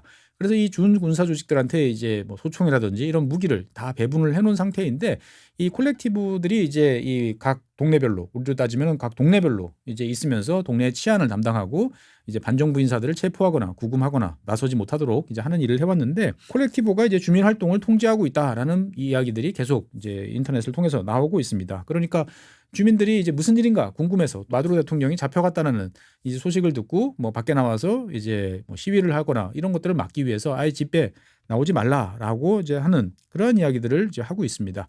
어쨌건 지금 카라카스 시내는 화면에 보시는 것처럼 현재 상당히 이제 거의 뭐 통금 같은 이러한 분위기다라고까지 이제 알려져 있습니다. 사실 저도 언제죠? 2011년에 이 카라카스에 갔다 온 적이 있었는데 느낌이 되게 독특했던 기억이 지금도 생생해요. 그러니까 쇠락한 미국 대도시 같은 1970년대 만들어진 미국 대도시가 그대로 있는 듯한 그러한 느낌이 되게 강한 그러한 이제 도시였는데 어쨌든 뭐 이 카라카스에 있는 주민들 같은 경우는 지금 여러 가지로 복잡다단한 구조가 연출이 되고 있죠. 그래서 지금 화면에 보시는 것처럼 이러한 민병대들이 총을 들고 나와서 함부로 나대지 말라라고 이제 위협을 하는 이런 일도 있고요. 그 다음에 이제 친정부 세력들이 나와가지고 미국을 규탄한다라고 하는 이러한 시위를 이제 벌이고 있는 모습들도 지금 나오고 있습니다. 그리고 이제 일반 국민들 같은 경우는 어떻든 간에 상황이 어찌 될지 모르니까 최대한 내가 집에다가 먹을 거, 마실 물 이런 것들을 비축해놔야 된다 생각을 하다 보니까 지금 화면에 보시는 것처럼 슈퍼마켓 앞에 긴 줄을 서는 이런 모습도 연출이 되고 있습니다. 사실 이제 그동안에 마두로 대통령에 대한 뭐 지지도 이런 것들이 형편없었고 그다음에 되게 정부에 대한 불만이 많았으니까 이러한 상황인들이 이제 뉴스나 이런 걸 통해서 다 알려줬음에도 불구하고 카라카스 시민들이 이제 길거리에 막 몰려나와서 축제를 벌이거나 하는 모습들은 아직까지 보이지 않고 있어요. 일단은 콜렉티보들이 이걸 막고 있는 게 첫 번째. 두 번째는 그동안에 몇 차례 대규모 시위에 대해서 이제 무차별 총격이라든지 이런 것으로 진압하는 것을 겪었기 때문에 일단 두려워하는 게 가장 큰 거죠. 하지만 베네수엘라 국민들은 이제 뭔가 바뀌겠구나라는 기대감이 있고 집안에서 나름대로 이제 축제를 벌이고 있다라는 이야기도 있습니다. 그래서 누구가 이런 이야기를 어떤 분이 이야기를 했다고 그러는데 제일 맞는 말 같아요. 끝의 시작이다. 그러니까 차베스부터 시작해서 마두로로 이어진 지난 25년의 어떤 흐름들이 이제 마무리되는 그 초입에 들어섰다. 그런데 이게 이제 금방 끝날 것 같지는 않다라고 생각을 하는 게 이제 베네수엘라의 분위기다라고 이제 볼 수가 있겠습니다. 어쨌든 상대방의 적대 국가이지만 가서 대통령을 이런 식으로 납치해오는 이러한 상황이 과연 어떤 것인가에 대해서 여러 가지로 생각을 해볼 필요가 있는 거죠. 무엇보다도 트럼프 대통령이 이런 것을 결정을 했다라는 사실에 대해서 여러 가지로 좀 생각해 볼 면이 있습니다. 잘 아시는 것처럼 트럼프 대통령은 자신의 임기 중에 새로운 전쟁을 다시 시작하지 않을 것이다 라고 이야기를 여러 번 했었어요. 그러니까 다른 나라에 쳐들어가서 뭐 비용이라든지 희생을 하는 일들을 막겠다라고 했는데 이번에는 또 그런 일을 했죠. 물론 지금 같은 경우에는 미군의 희생도 거의 없는 것으로 알려져 있고 뭐 미국이 따로 치는 비용도 별로 없어요. 그러니까 이것은 트럼프가 말했던 전통적인 의미에서의 전쟁하고는 다른 것이다라고 선을 그으면 뭐 말이 되기는 합니다만 어쨌든 트럼프 대통령은 미국이 자꾸 해외에 대해서 개입을 하고 뭔가 군사적으로 활동을 하는 거에 대해서 되게 비판을 많이 했던 사람이에요. 그러니까 2016년 이제 첫 번째 출마했을 당시에도 이라크 전쟁에 대해서 되게 공화당 소속으로서 아주 강하게 비판했던 아주 소수 정치인 중에 한 명이었거든요. 그런데 본인이 이제 이러한 활동을 했다라는 것은 본인의 생각이 바뀌었는지 아니면 그 본인이 생각하는 전쟁이라는 것을 하면 안 되는 지역, 할 수 있는 지역을 나눠서 보는 것이 아닌가라는 생각이 좀 듭니다. 무슨 의미냐? 지난번에 이제 작년 이제 11월 달인가요? 제가 이제 미국의 새로 신국가 안보 전략 NSS에 대해서 설명을 드린 적이 있습니다. 그 당시에 미국이 발표했던 신안보 전략의 첫 번째 사항은 그거였죠. 서반구라고 하는 즉 아메리카 대륙에서의 평화 그리고 미국의 통치 이런 것들을 확립하는 것이 미국 국가안보 전략의 첫 번째 목표다라고 이야기를 하면서 이제 멀로 독트린을 다시 들고 나왔고 거기에 대해서 트럼프가 이제 다시 수정하는 개론이라고 하는 이런 코럴러리를 이제 이야기를 했었죠. 그러니까 이제 어떻게 보면 그것을 실제로 이제 보여줬다라고 이제 볼 수가 있겠습니다. 그러니까 다시 정리해 보면 미국 입장에서 봤을 때 미국이 어느 나라한테도 양보할 수 없는 확고부동한 미국의 세력권은 이 서반구라는 거죠. 제가 여러 번 강조해드린 것처럼 아이슬란드, 그린란드를 포함한 아메리카 대륙 전체 그리고 카리브해 섬나라들 여기가 서반구예요. 그러니까 이 서반구에서의 미국의 주도권 그리고 배타적 권리를 주장했던 19세기 멀로주의를 다시 들고 나왔다. 그리고 그것을 21세기에 맞게 적용을 한다라고 이제 볼 수가 있는 거죠. 즉 그동안에 미국은 뒷마당이라고 할 수 있는 이 서반구 지역에 대해서 상당히 좀 방치해오는 이제 그런 면이 많았고 이 틈을 틈타서 뭐 중국, 이란, 러시아, 미국의 경쟁국이자 적대 세력들이 상당히 영향력을 많이 행사를 해왔는데 트럼프 대통령은 지난번에 NSS를 통해서 더 이상 그것을 용납하지 않고 서반구에서의 패권을 확립하겠다라고 이야기를 했는데 이번에 마두로 대통령의 납치를 통해서 자신이 그러한 것을 얼마든지 할 힘과 의지가 있다라는 것을 과시했다라고 이제 볼 수가 있는 거죠. 그러니까 저도 다시 찾아봤는데 그 당시에 이제 이 신안보 전략 NSS에 나와 있는 것을 보면 서반구 지역에 보다 많은 병력을 배치할 것이고 공해상을 통한 그러니까 카리브해나 이런 것을 통한 바다를 통한 뭐 마약 밀매, 밀수를 차단할 것이고 그리고 이민 막기 위해서 국경을 확실하게 통제를 하겠다라는 이야기를 해왔어요.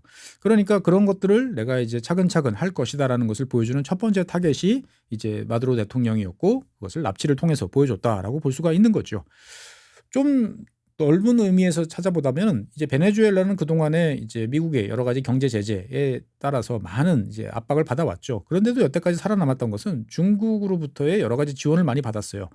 그동안에 한 20년 동안 중국이 베네수엘라에 이런저런 명목으로 지원해주거나 도와주거나 투자했던 것을 다 합하면은 한 1,000억 달러에서 1,200억 달러 정도 되는 것으로 집계가 되고 있어요. 그런데 이번에 과연 이제 이 베네수엘라에 대해서 미국이 직접 통치를 선언하면서 중국을 확실하게 배제하는 그러한 것들을 보여줄 것인지에 대해서도 여러 가지 관심이 가고 있습니다.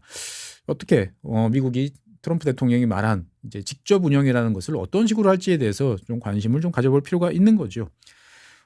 어쨌든 제일 중요한 것은 이제 베네수엘라가 우리가 이라크라든지 아프간에서 봤던 것처럼 아니면 리비아에서 봤던 것처럼 내전과 이제 아수라장으로 바뀌지 않고 뭔가 안정되게 이 레짐 체인지를 하는 게 제일 중요할 것인데 어쨌건 베네수엘라는 현재 상황으로서는 아까 말씀드린 것처럼 로드리게스 부통령이라든지 현 집권 세력들이 이제 기반을 유지하고 있어요.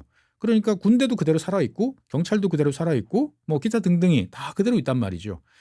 그러니까 이 무력을 그대로 쓸 수 있는 세력들이 멀쩡하게 있는데 과연 레짐 체인지라는 것이 가능할까를 생각해 보면 저는 좀 아닐 것 같다라는 생각이 좀 드는 거죠. 그럼에도 불구하고 트럼프 대통령이 이렇게 강력하게 이야기를 하는 것은 뭔가 믿는 구석이 있는 것인가라는 생각도 좀 듭니다. 그러니까 현재 똘똘 뭉친 것처럼 보이고 있는 이 베네수엘라의 집권 세력 중에서 일부에 대해서는 이미 미국이 여러 가지 공작을 통해서 포섭을 했거나 서로를 분열시키는 이러한 작업들을 진행을 해서 내부적으로 붕괴시키겠다라는 생각을 이미 하고 그 결과에 대해서 자신이 있기 때문에 이런 이야기를 하고 있나라는 점도 좀 한번 고려해 볼 필요가 있습니다. 어쨌든 베네수엘라가 끝일 것이냐라고 보면 그렇지는 않을 것 같습니다. 이 서반구라는 지역은 어마어마하게 넓은 지역이에요. 그리고 지금 이제 남아메리카 지역 같은 경우에는 뭐 친미, 뭐 요번에 이제 칠레 같은 경우에도 우파가 당선이 됐죠. 그리고 이제 아르헨티나 같은 경우도 우파죠. 하지만 베네수엘라의 브라질의 룰라 대통령 같은 경우는 당연히 반미 이제 좌파 이제 흐름이 강하죠.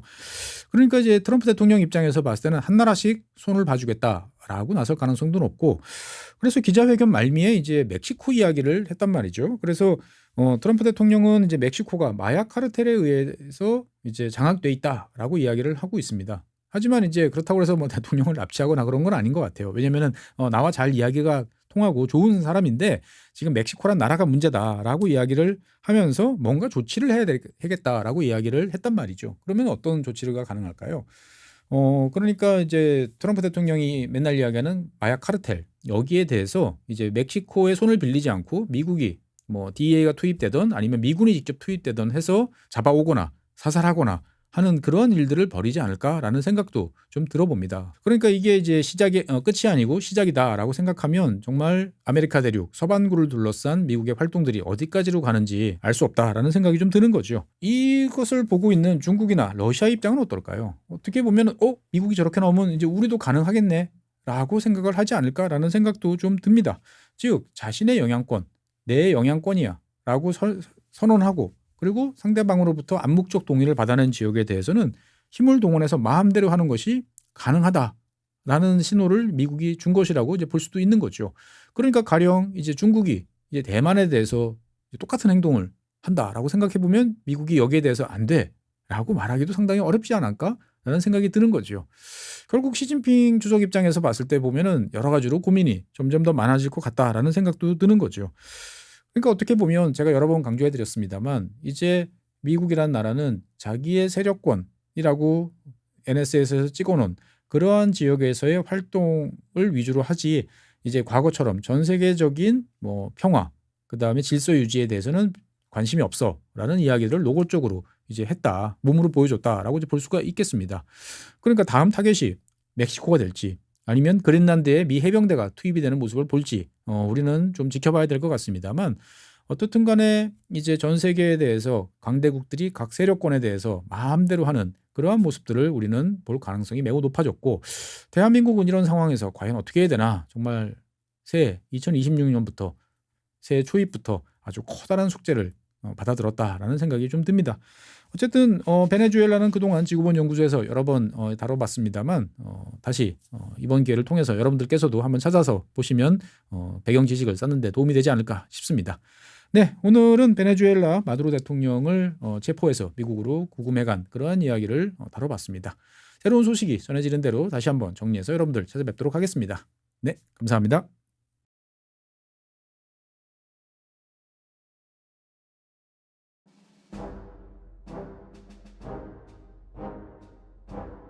네, 안녕하세요. 최준현입니다. 오늘은 요즘에 제일 큰 이슈를 장악하고 있는 나라 베네수엘라와 관련된, 그중에서도 왜 트럼프가 베네수엘라를 쳤나 기타 등등과 관련돼서 맨날 나오는 석유 이야기를 좀 해보려고 합니다. 베네수엘라 그러면 유명한 게 두 가지죠. 미녀와 석유의 나라다, 뭐 이런 이야기가 있습니다만 잘 아시는 것처럼 베네수엘라의 석유와 관련돼서는 여러 가지 잘 알려진 것도 있고 좀 오해도 있고 기타 등등해서 오늘 한번 준비를 해봤습니다. 일단 베네수엘라는 세계에서 가장 많은 원유를 보유하고 있는 그러한 나라입니다. 땅속에 가장 많은 원유가 있다라고 알려진 나라죠. 화면 한번 보시죠. 지금 전 세계 주요 산유국들이 가지고 있는 확인된 매장량의 숫자입니다. 베네수엘라 그러면은 303 빌리언이죠. 그러니까 3,030억 배럴이 지금 있습니다. 그럼 우리가 잘 알고 있는 사우디아라비아 얼마냐? 사우디아라비아 같은 경우가 2,670억 배럴 정도 됩니다. 그리고 캐나다가 이제 1,590억 배럴. 그리고 미국이 810억, 그다음에 러시아가 800억, 뭐 이런 정도 됩니다. 그래서 이제 매장량 순으로 따지면은 이제 제일 많은 나라가 당연히 베네수엘라, 그다음에 사우디, 이란, 뭐 캐나다, 뭐 이런 순서로 돼요. 그래서 이 네 나라를 합하면 전 세계 매장량의 한 절반 가까이를 가지고 있다라고 이제 볼 수가 있습니다. 그러니까 세계에서 가장 많은 이제 원유를 가지고 있는 나라가 베네수엘라다라고 이제 보시면 되는데, 사실은 이 3,030억이라는 숫자를 믿을 수 있느냐라는 거에 대해서 여러 가지 이야기가 사실 좀 있어요. 이게 무슨 말이냐면은 3,030억이라는 것은 베네수엘라가 주장하는 거예요. 여기에 대해서 누가 객관적인 제3자가 가서 확인해보고 맞음, 너희들이 추정하는 방법이 타당했음이라고 해주진 않는다는 거죠. 사실은 이제 이것은 거의 모든 산유국들이 다 갖고 있는 공통의 문제점이긴 합니다. 그러니까 시간이 지나면 이 매장량이 줄어야 되는데 많은 산유국들이 점점 늘어나요. 이게 이제 새로운 것을 찾은 것도 있지만 한편으로 봤을 때는 정말 맞을까라는 생각도 듭니다. 하지만 어떻든 간에 베네수엘라가 이제 세계에서 가장 많은 원유를 보유하고 있는 자관 탑 티어의 나라라는 점은 분명합니다. 더 놀라운 점은 뭐냐? 이 3,030억이라고 하는 어마무시한 양의 이 매장량은 컨벤셔널입니다. 그러니까 우리가 일상적으로 보는 시커멓고 이렇게 좀 끈적끈적하고 흐르는 그 액체 상태의 원유를 기준으로 해서 만든 것이 이제 3,030억이다라는 거죠. 베네수엘라는 이거보다 훨씬 많은 양의 원유가 또 있어요. 이게 무슨 말이냐? 예전에 캐나다에서 이야기해드린 것처럼 이제 원유가 뭐 모래랑 이렇게 같이 있는 경우 그런 것도 있죠. 그다음에 뭐 아주 끈적거리는 역청이라든지 뭐 초중질류, 무거울 중자를 쓰는 뭐 이런 식의 여러 가지 형태의 사실 원유들이 지구상에는 많이 분포를 하고 있습니다. 그래서 이런 것들을 통칭해 가지고 이제 비전통형, 그러니까 넌 컨벤셔널이라고 부르는데, 이 비전통 원유를 다 합해 보면은 한 1조 2천억 배럴 정도 됩니다. 베네수엘라 한 나라에서만. 그러니까 정말 지구상에서 제일 최후까지 뭔가 이 탄화수소와 관련된 것이 있을 나라가 베네수엘라다라는 생각이 드는 것은 당연합니다. 더 놀라운 점은 이 1조 2천억 배럴 정도 되는 비전통 원유 중에서 한 2,600억 배럴 정도는 현재의 기술로도 꺼내서 사용할 수가 있어요. 그러면은 아까 컨벤셔널한 전통적인 원유가 3,000억 배럴 정도 되니까 5,600억 배럴 정도를 가지고 있는 나라다라고 이제 볼 수가 있습니다. 그런데 이 베네수엘라의 이제 원유를 보고 있으면 지금 화면을 보시는 것처럼 통계는 좀 다르지만 어쨌든 간에 이런 식의 이제 넌 컨벤셔널한 그러한 원유가 상당히 많다 정도로 이제 보시면 되는데, 이 베네수엘라의 원유의 가장 큰 단점은 뭐냐? 상당히 걸쭉해요. 그러니까 뻑뻑하다 수준을 넘어서 거의 뭐 비누 수준이다? 그냥 안 흐른다라고 이제 볼 수가 있겠습니다. 그러니까 저 밑에서 이런 것들을 끄집어내려면, 베네수엘라의 원유를 끄집어내려면 뭐 고압의 증기, 고압 고온의 증기를 집어넣어서 이것을 희석시키든지, 아니면 거기다가 이제 가벼울 경자를 쓰는 경질류를 집어넣어서 섞어가지고 희석시켜서 뽑아내든지 하는 문제들이 좀 있습니다. 당연히 이걸 파이프라인으로 옮길 때도 그냥 파이프라인에 집어넣으면 다 굳어서 파이프라인이 막힙니다. 그럼 어떻게 해야 되죠? 파이프라인을 뜨뜻하게 데워줘야 돼요. 한 50도 정도 이상으로 데워주면 이제 흐르는 거죠. 그러니까 실제로 이 많은 원유를 보유하고 있습니다만, 사실 베네수엘라의 원유는 캐기도, 운송하기도, 그리고 여러 가지로 다루기가 비용도 좀 들고 노하우들이 좀 필요한 이제 그러한 원유다라는 점이 특징입니다. 그리고 다른 한편으로 보면 이제 오염물질의 황이 또 대단히 많이 있어요. 그러니까 이거를 또 제거를 해야 되다 보니까 정유사 입장에서 봤을 때는 베네수엘라산 원유는 좀 깎아서 받아야만 이제 주식타산이 맞는다라는 점이 이제 있는 거죠. 하지만 어쨌든 베네수엘라의 가장 큰 장점은 뭐냐? 압도적인 매장량. 그러니까 거의 영원하게 석유를 뽑아낼 수 있을 것 같다라는 점이죠. 그래서 베네수엘라가 얼마나 많은 원유를 뽑아내느냐를 보면, 화면을 보시면 이제 1970년대부터 쭉 나옵니다. 1970년대 하루에 한 300만 배럴 정도를 뽑아내다가 한 200만 배럴로 줄어들다가 다시 300만 배럴. 그래서 1997년에 기록했던 350만 배럴이 현재 최대로 남아 있어요. 그래서 어쨌든 한 200에서 300만 배럴 사이를 계속적으로 뽑아내는 나라였는데, 이 정도 되면 상당히 많이 생산하는 나라죠. 그런데 이제 뚝뚝뚝뚝 떨어져 가지고 2023년 기준으로 보면은 이제 90만 배럴까지 이제 떨어졌습니다. 그러니까 이제 이 베네수엘라의 이제 여러 가지 어려움을 이제 한마디로 보여주는 게 바로 이 그래프다라고 이제 볼 수가 있겠습니다. 이게 이제 왜 이런 일이 벌어졌느냐라고 하면, 앞서 말씀드린 것처럼 베네수엘라 원유는 일반적인 원유와 다르다 보니까 여러 가지로 노하우라든지 투자 이런 것들이 많이 필요합니다. 그런데 이제 차베스가 1998년에 집권한 이후에 국영 이 베네수엘라 석유 회사를 이제 강력하게 통제를 하고, 그 다음에 거기서 나오는 수익금을 이제 전액 국가가 이제 가져가서 이렇게 저렇게 쓰는 일들이 계속 벌어졌습니다. 당연히 여기에 대해서 이제 강력한 반발이 있었죠. 그래서 지난 2002년, 2003년 엔지니어들을 중심으로 한, 그러니까 중산층을 중심으로 한 반차베스 대규모 시위들이 이제 벌어졌는데 다 격파가 됐죠. 그래서 이제 많은 사람들이 어떻든 반정부 인사로 몰리든지 아니면 나 못해 먹겠다라고 생각을 하고 이제 베네수엘라를 떠납니다. 당연히 이제 노하우와 기술이 있는 사람이니까 어디든지 갈 수 있는 거죠. 그러니까 이제 전문성이 있는 인력들이 사라지기 시작을 했고요. 그 다음에 투자가 줄어들기 시작을 했습니다. 그리고 이제 다른 한편으로 보면은 차베스가 이제 그렇게 뽑아들인 그렇게 판매한 원유 판매 수익을 가지고 원유 산업에 재투자를 하지 않고 전부 다 다른 나라를 지원한다든지 아니면 국내 극빈층을 구제하는 이런 쪽에 비용을 지출을 늘리면서 석유 산업이 그냥 일방적으로 쪽쪽 빨대 빨려든 이제 그러한 상황이 됐던 거죠. 이게 참 신기하게도 이 유정이라는 것은 분명히 무생물입니다. 무생물인데 이 유정과 관련된 이야기를 들여다보면은 꼭 생물 같아요. 그러니까 사람들이 이렇게 잘 돌봐주고 잘 관리해주고 아프면 거기에 뭔가 문제가 생기면 이걸 극복하기 위한 여러 가지 조치를 취해주고 그러면 생각보다 훨씬 오랫동안 원유가 생산이 되지만 그렇지 않고 단기간에 너무 많이 뿜다든지 관리를 제대로 하지 않으면 말라버리는 더 이상 원유가 나오지 않는 그런 일들이 벌어지는 게 이 유전입니다.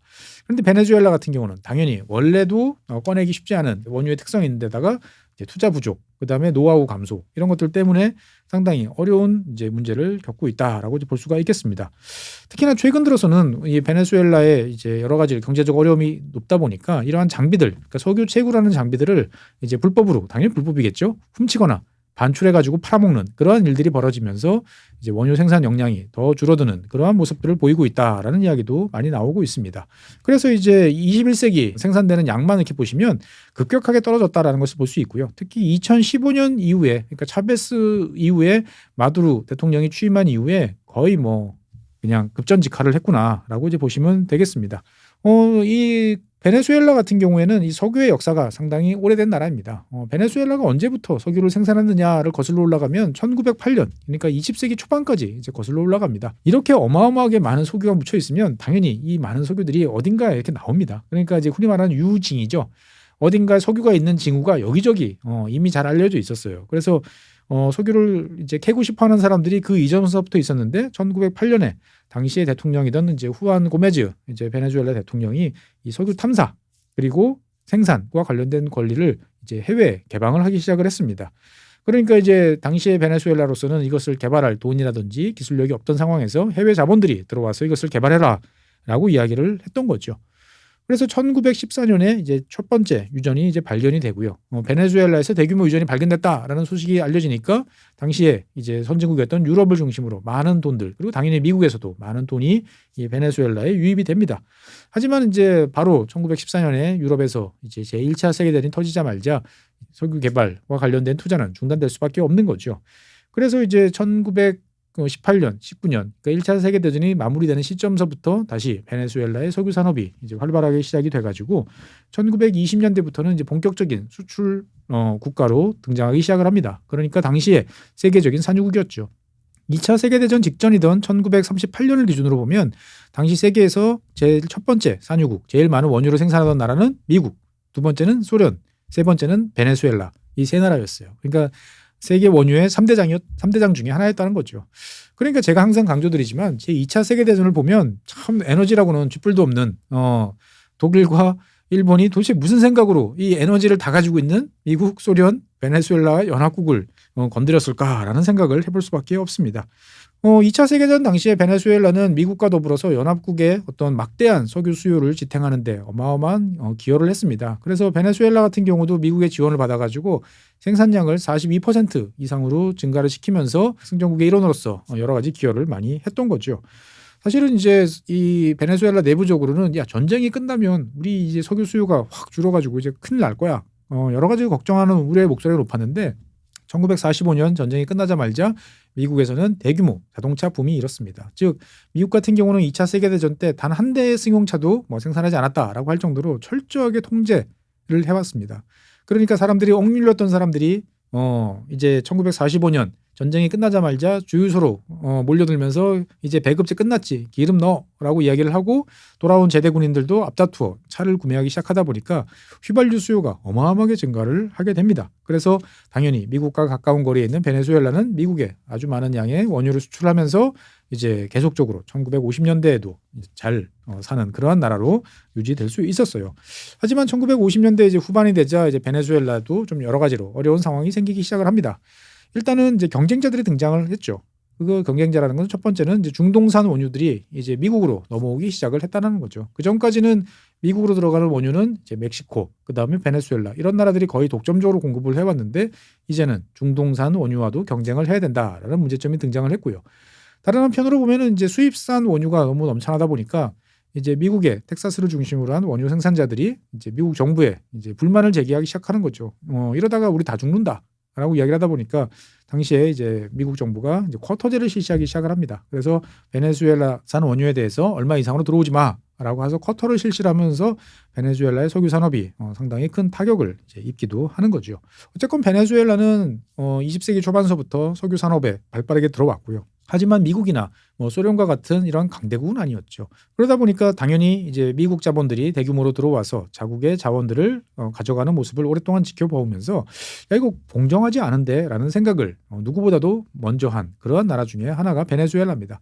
그래서 이제 2차 세계대전이 한창이던 1943년에 베네수엘라는 이제 탄화수소법이라고 하는 법을 만듭니다. 탄화수는 그러니까 석유잖아요. 그러니까 석유법이라는 법을 만들어요. 이게 뭐냐면은 전체 석유 판매 수익의 50%는 베네수엘라 정부 몫이다라고 이야기를 하는 거죠. 그러니까 어떻게 보면 그 전까지 일방적으로 석유 메이저 기업들이 가져가고 수수료 조금 받는 거에서 벗어나서 베네수엘라 몫을 이제 절반 가까이 챙기는 어떠한 그러한 시도를 했고 이것이 먹혀 들어갑니다. 그래서 이 시스템이 1976년까지 유지가 돼요. 그러니까 30년 이상 이제 가는 거고 메이저와 일단 그 산유국이 어떻게 보면 이익을 반분하는 그러한 첫 번째 케이스가 이제 베네수엘라였다라고 이제 볼 수도 있습니다. 어쨌든 베네수엘라 입장에서 봤을 때는 이제 이 중동산 원유가 이제 자기 경쟁자이기도 하지만 다른 한편으로 보면 이 석유 메이저들한테 착취당하는 이제 그러한 존재로 이제 보이기도 했을 겁니다. 그래서 이 1959년, 60년 요 시절부터 이제 베네수엘라 사람들이 움직이기 시작을 해요. 야, 우리가 언제까지 이렇게 선진국, 대표적으로 미국이겠죠. 미국한테 착취당하면서 살 거냐라는 이야기를 하게 됩니다.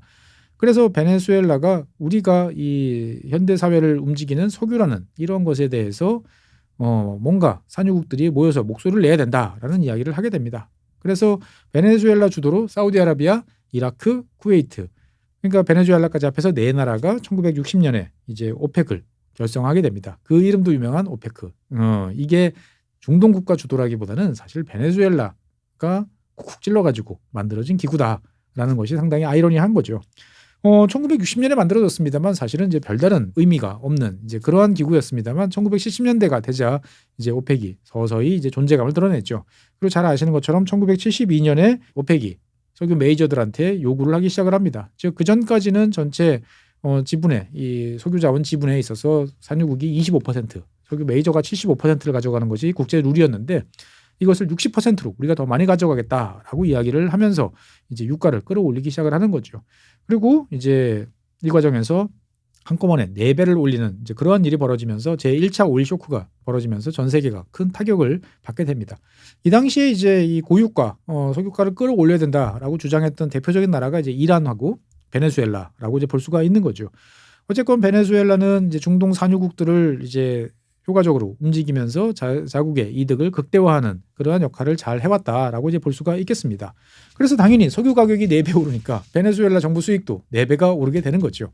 그래서 1970년대 이제 이 베네수엘라를 다스리고 있던 이제 카를로스 페레스 대통령 같은 경우에는 이 넘치는 수익을 국민들이 이제 고용 증대시키고 빈곤 탈출 그리고 소득 증대 이런 쪽에 써야겠다라고 생각을 합니다.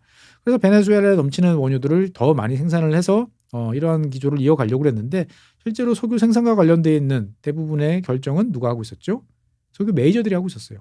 물론 베네수엘라 정부는 50%의 어떤 지분, 이득을 챙기는 존재이긴 했습니다만 그냥 수동적으로 돈을 받는 이제 그러한 존재였다라는 거죠. 그래서 이제 이 상황을 극복을 해야겠다라고 생각을 해서 요즘에 여러분들 이제 에너지 관련 뉴스를 베네수엘라 보다 보면 잘 등장하고 있는 PDVSA라고 알파벳으로 표시되는 베네수엘라 국영 석유 회사. 이 끝에 이제 SA라는 것은 주로 이제 주식회사라고 하는 회사를 뜻하는 스페인어죠.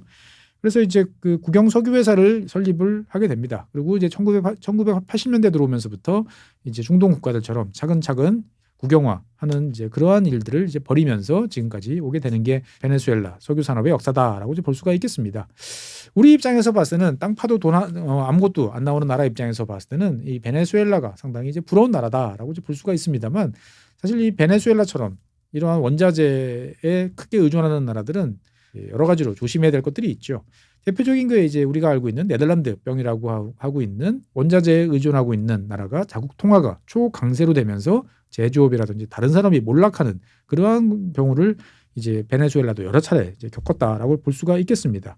그래서 베네수엘라 같은 경우에는 사실 경제적으로 쭉 보면 이 석유 때문에 석유 가격의 등락에 따라서 큰 영향을 받을 수밖에 없죠. 그래서 그 어느 나라보다도 먼저 1929년에 이제 제 첫 번째로 네덜란드 병을 한번 앓게 됩니다. 그러니까 석유 산업이 급성장을 하면서 그 전까지 이 베네수엘라를 떠받치고 있던 목축업이라든지 농업의 생산량이 이제 급감을 하게 되는 거죠. 그러니까 이때서부터 베네수엘라는 페트로스테이트로 변하면서 여러 가지 이제 좋지 않은 경제적인 구조를 가지게 됐다라고 이제 볼 수가 있겠습니다. 그리고 이제 두 번째 1990년대 들어와서도 다시 한번 이제 석유 비중이 이제 GDP의 50%를 넘어가는 수준이 됐고요. 그다음에 21세기 초반 그 차베스 대통령이 집권하던 그 시절에도 슈퍼사이클 그러니까 배럴당 그 당시 뭐 125달러, 뭐 140달러 이렇게 찍었잖아요. 그러니까 다시 한번 석유에 대해서 너무 많은 의존을 하게 되면서 여러 가지로 또 후유증을 앓기도 했습니다. 베네수엘라의 이제 원유 같은 경우에는 주로 오르노코 강 지역에 집중적으로 매장이 돼 있습니다. 사실 이제 이 베네수엘라를 이제 다루는 기사를 보면은 항상 오리노코라고 하는 오리노코 벨트 또는 오리노코 뭐 바진이라고 하는 지역이 나와요.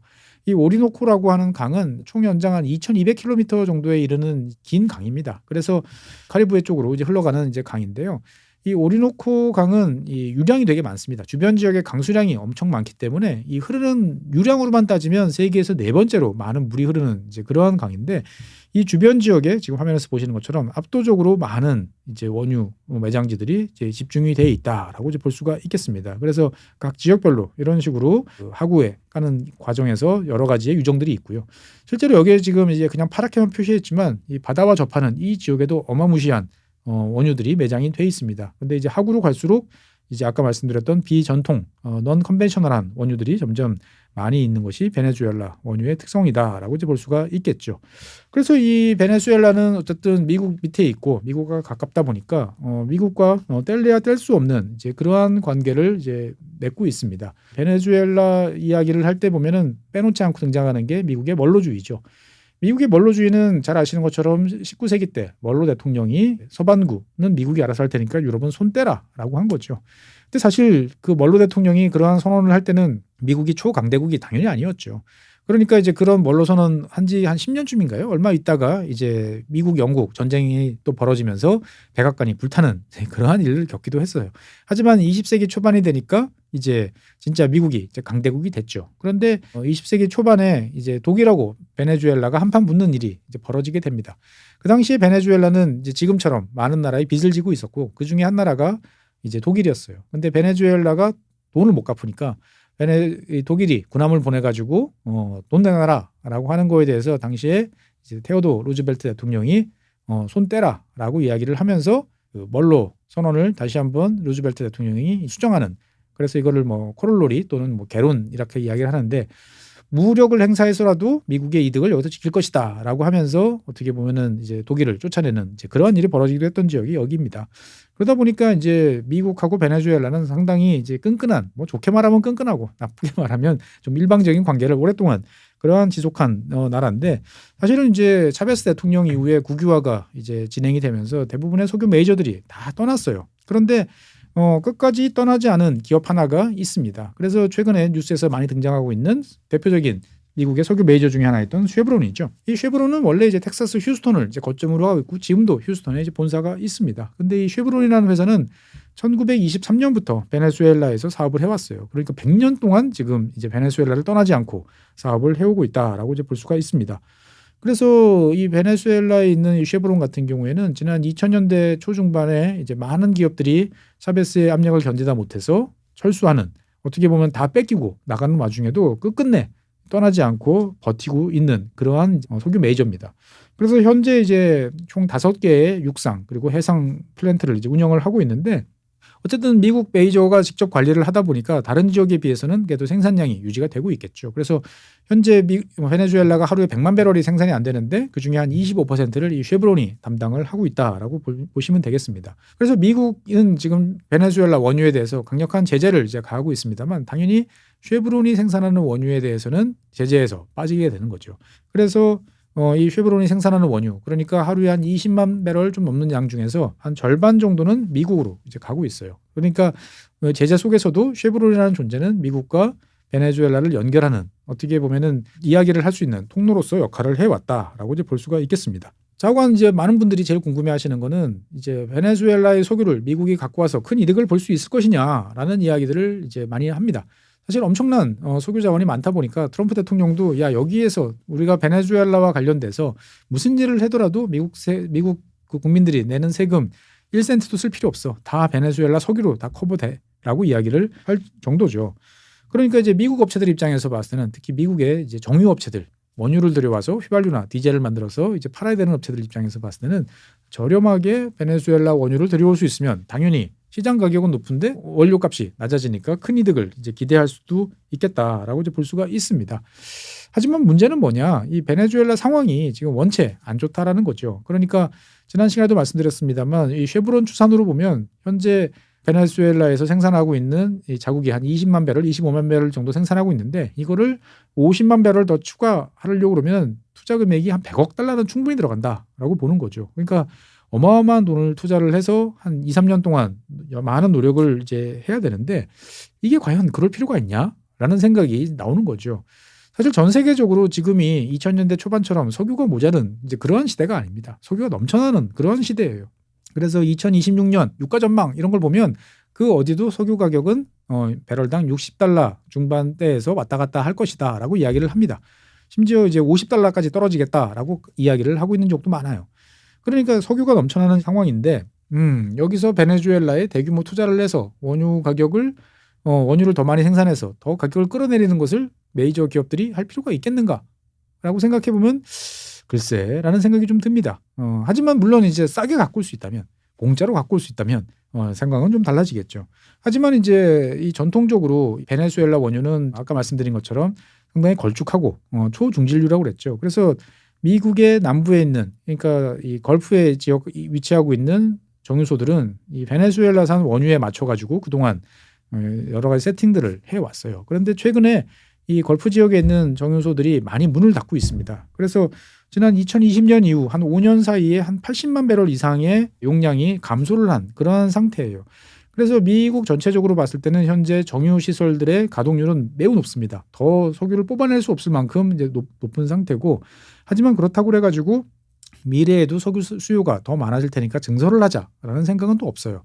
그러니까 지금 입장에서 봤을 때는 기존의 베네수엘라 원유를 들여서 쓰고 있던 정유소들도 생산 용량이 줄어든 상태고, 앞으로도 더 증설 계획은 없는데 베네수엘라 원유를 갖고 오면 글쎄 이게 직접적으로 미국한테 도움이 될까라고 생각을 해볼 수 있는 거죠. 물론 이제 정유 업체들 같은 경우는 수익성이 개선될 수는 있습니다만 이게 과연 진짜로 도움이 될까라는 생각이 드는 건 당연한 거죠.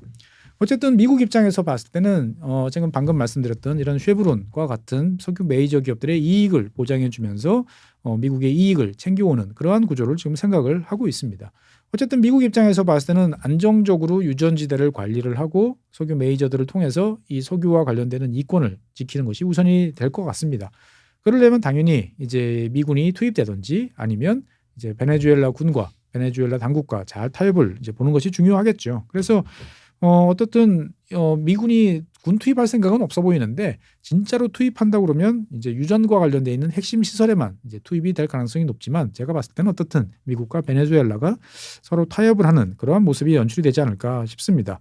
어쨌든 이 과정에서 이제 쉐브론 같은 경우에는 이제 미국 정부와 건설적으로 협력하여 이 베네수엘라에서의 우리와 경험과 입지를 활용해서 미국의 에너지 안보를 강화할 것이다라는 성명을 이제 발표를 했는데 이게 좀 너무 앞질러 갔다라는 비난을 받으면서 일부 성명을 또 삭제하는 또 그런 이제 에피소드가 있기도 했습니다. 어쨌든 이제 이 베네수엘라가 이제 미국의 소나기로 이제 넘어가는 이제 그런 모양새가 되다 보니까 중국과의 영향, 중국이 큰 타격을 입는 거 아니냐라는 이야기도 있습니다만 지난 시간에 말씀드린 것처럼 중국은 하루에 한 1,300만 배럴 정도의 원유를 수입을 합니다. 그러니까 뭐 베네수엘라가 생산하는 원유가 중국 전체 수입량에서 차지하는 비중은 뭐 잘해봐야 5% 정도다라고 이제 볼 수가 있습니다. 그러니까 베네수엘라에서 수출되는 원유가 중국으로 들어가지 않는다 하더라도 중국 전체적으로 봤을 때는 큰 타격이 없어요. 하지만 타격이 있다면 이제 우리 흔히 말하는 티팟이라고 하는 찻잔이죠. 그러니까 조그마한 소규모, 중소규모 이제 정유소들이 꽤 있습니다. 산둥성 주변에 많이 있는데 여기는 이제 국영이 아니에요. 그러니까 민영인데 이 업체들은 주로 이제 제재받는 이란산, 러시아산, 베네수엘라산 이런 것들을 가지고 와서 저렴한 가격으로 이제 석유 제품을 만들어서 수출하면서 이제 이익을 챙겨왔는데 이 업체들은 이제 타격이 좀 있을 수 있겠습니다만 중국 전체적으로 봤을 때 이 베네수엘라산 원유와 관련된 석유와 관련된 타격은 크지 않을 것이고 당연히 베네수엘라 입장에서 봤을 때는 중국한테 지금 빚진 돈이 많기 때문에 계속적으로 석유로 갚아야 돼요. 그러니까 아마 중국 입장에서 봤을 때는 석유와 관련돼서 베네수엘라로부터의 받을 영향은 거의 없다라고 저는 생각을 합니다. 어쨌든 중요한 점은 이렇게 많은 베네수엘라의 석유는 베네수엘라를 행복하게도 만들고 불행하게도 만들어 왔습니다.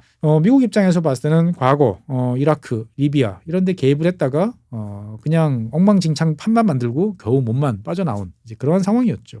과연 베네수엘라에서 이제 그러한 실수를 하지 않고 멋들어지게 잘 관리 운영해서 베네수엘라도 미국도 서로 득을 볼 수 있겠는가? 라는 점에 대해서 여러 가지로 이제 의문이 제기되고 있는 상황입니다. 참고로 말씀드리면 벌써 이라크 전쟁이 일어난 지가 몇십 년이에요. 20년이 훌쩍 넘었잖아요. 그런데도 아직도 이라크 같은 경우에도 전쟁이 일어나기 전에 생산량을 회복하지 못한 상태고 리비아는 뭐 당연히 그런 상태죠.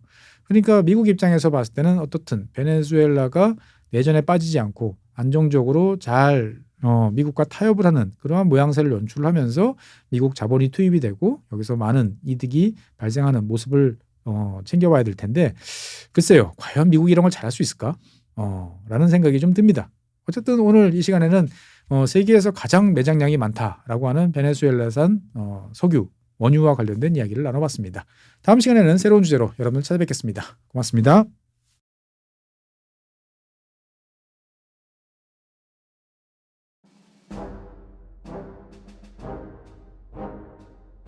네, 안녕하세요. 최준영입니다. 오늘 주제는 벌써 한 달입니다. 네, 다들 아시겠죠? 지난 1월 3일 날 베네수엘라에서 마두로 대통령이 이제 미국에 의해서 체포돼서 뉴욕으로 갔습니다. 그 이후 한 달 어떤 일이 벌어지고 있는지 한번 오늘 정리를 해보겠습니다. 잘 아시는 것처럼 당시에 이제 마두로 대통령 그리고 이제 부인만 정말 인형 뽑기 하듯이 미국으로 딱 체포를 해 갔습니다. 그리고 이제 여러 가지 이야기가 있었습니다만 예상했던 대로 로드리게스 부통령이 지금 이제 임시 대통령 지위를 이어받아 가지고 베네수엘라를 관리를 하고 있습니다. 그러니까 베네수엘라 국민 입장에서 봤을 때는 바뀐 것은 일단은 체감할 수 있는 것은 마두로 대통령이 사라졌다. 이거 하나입니다. 나머지는 다 똑같아요. 화면에 보는 대로 로드리게스 그리고 그 휘하에 뭐 국방부 장관이라든지 내무부 장관이라든지 다 그대로예요. 정권의 핵심 그대로고 겉으로 보이는 카라카스 이제 시내라든지 이런 치안도 그대로입니다. 우리가 생각했던 대규모 혼란 이런 것은 별로 없이 겉으로는 이제 고요한 그런 모습을 보이고 있다라고 보겠습니다. 즉 베네수엘라의 어떤 상황은 한 달 동안에 이제 상당히 안정세를 찾고 있다라고 말씀드리겠습니다.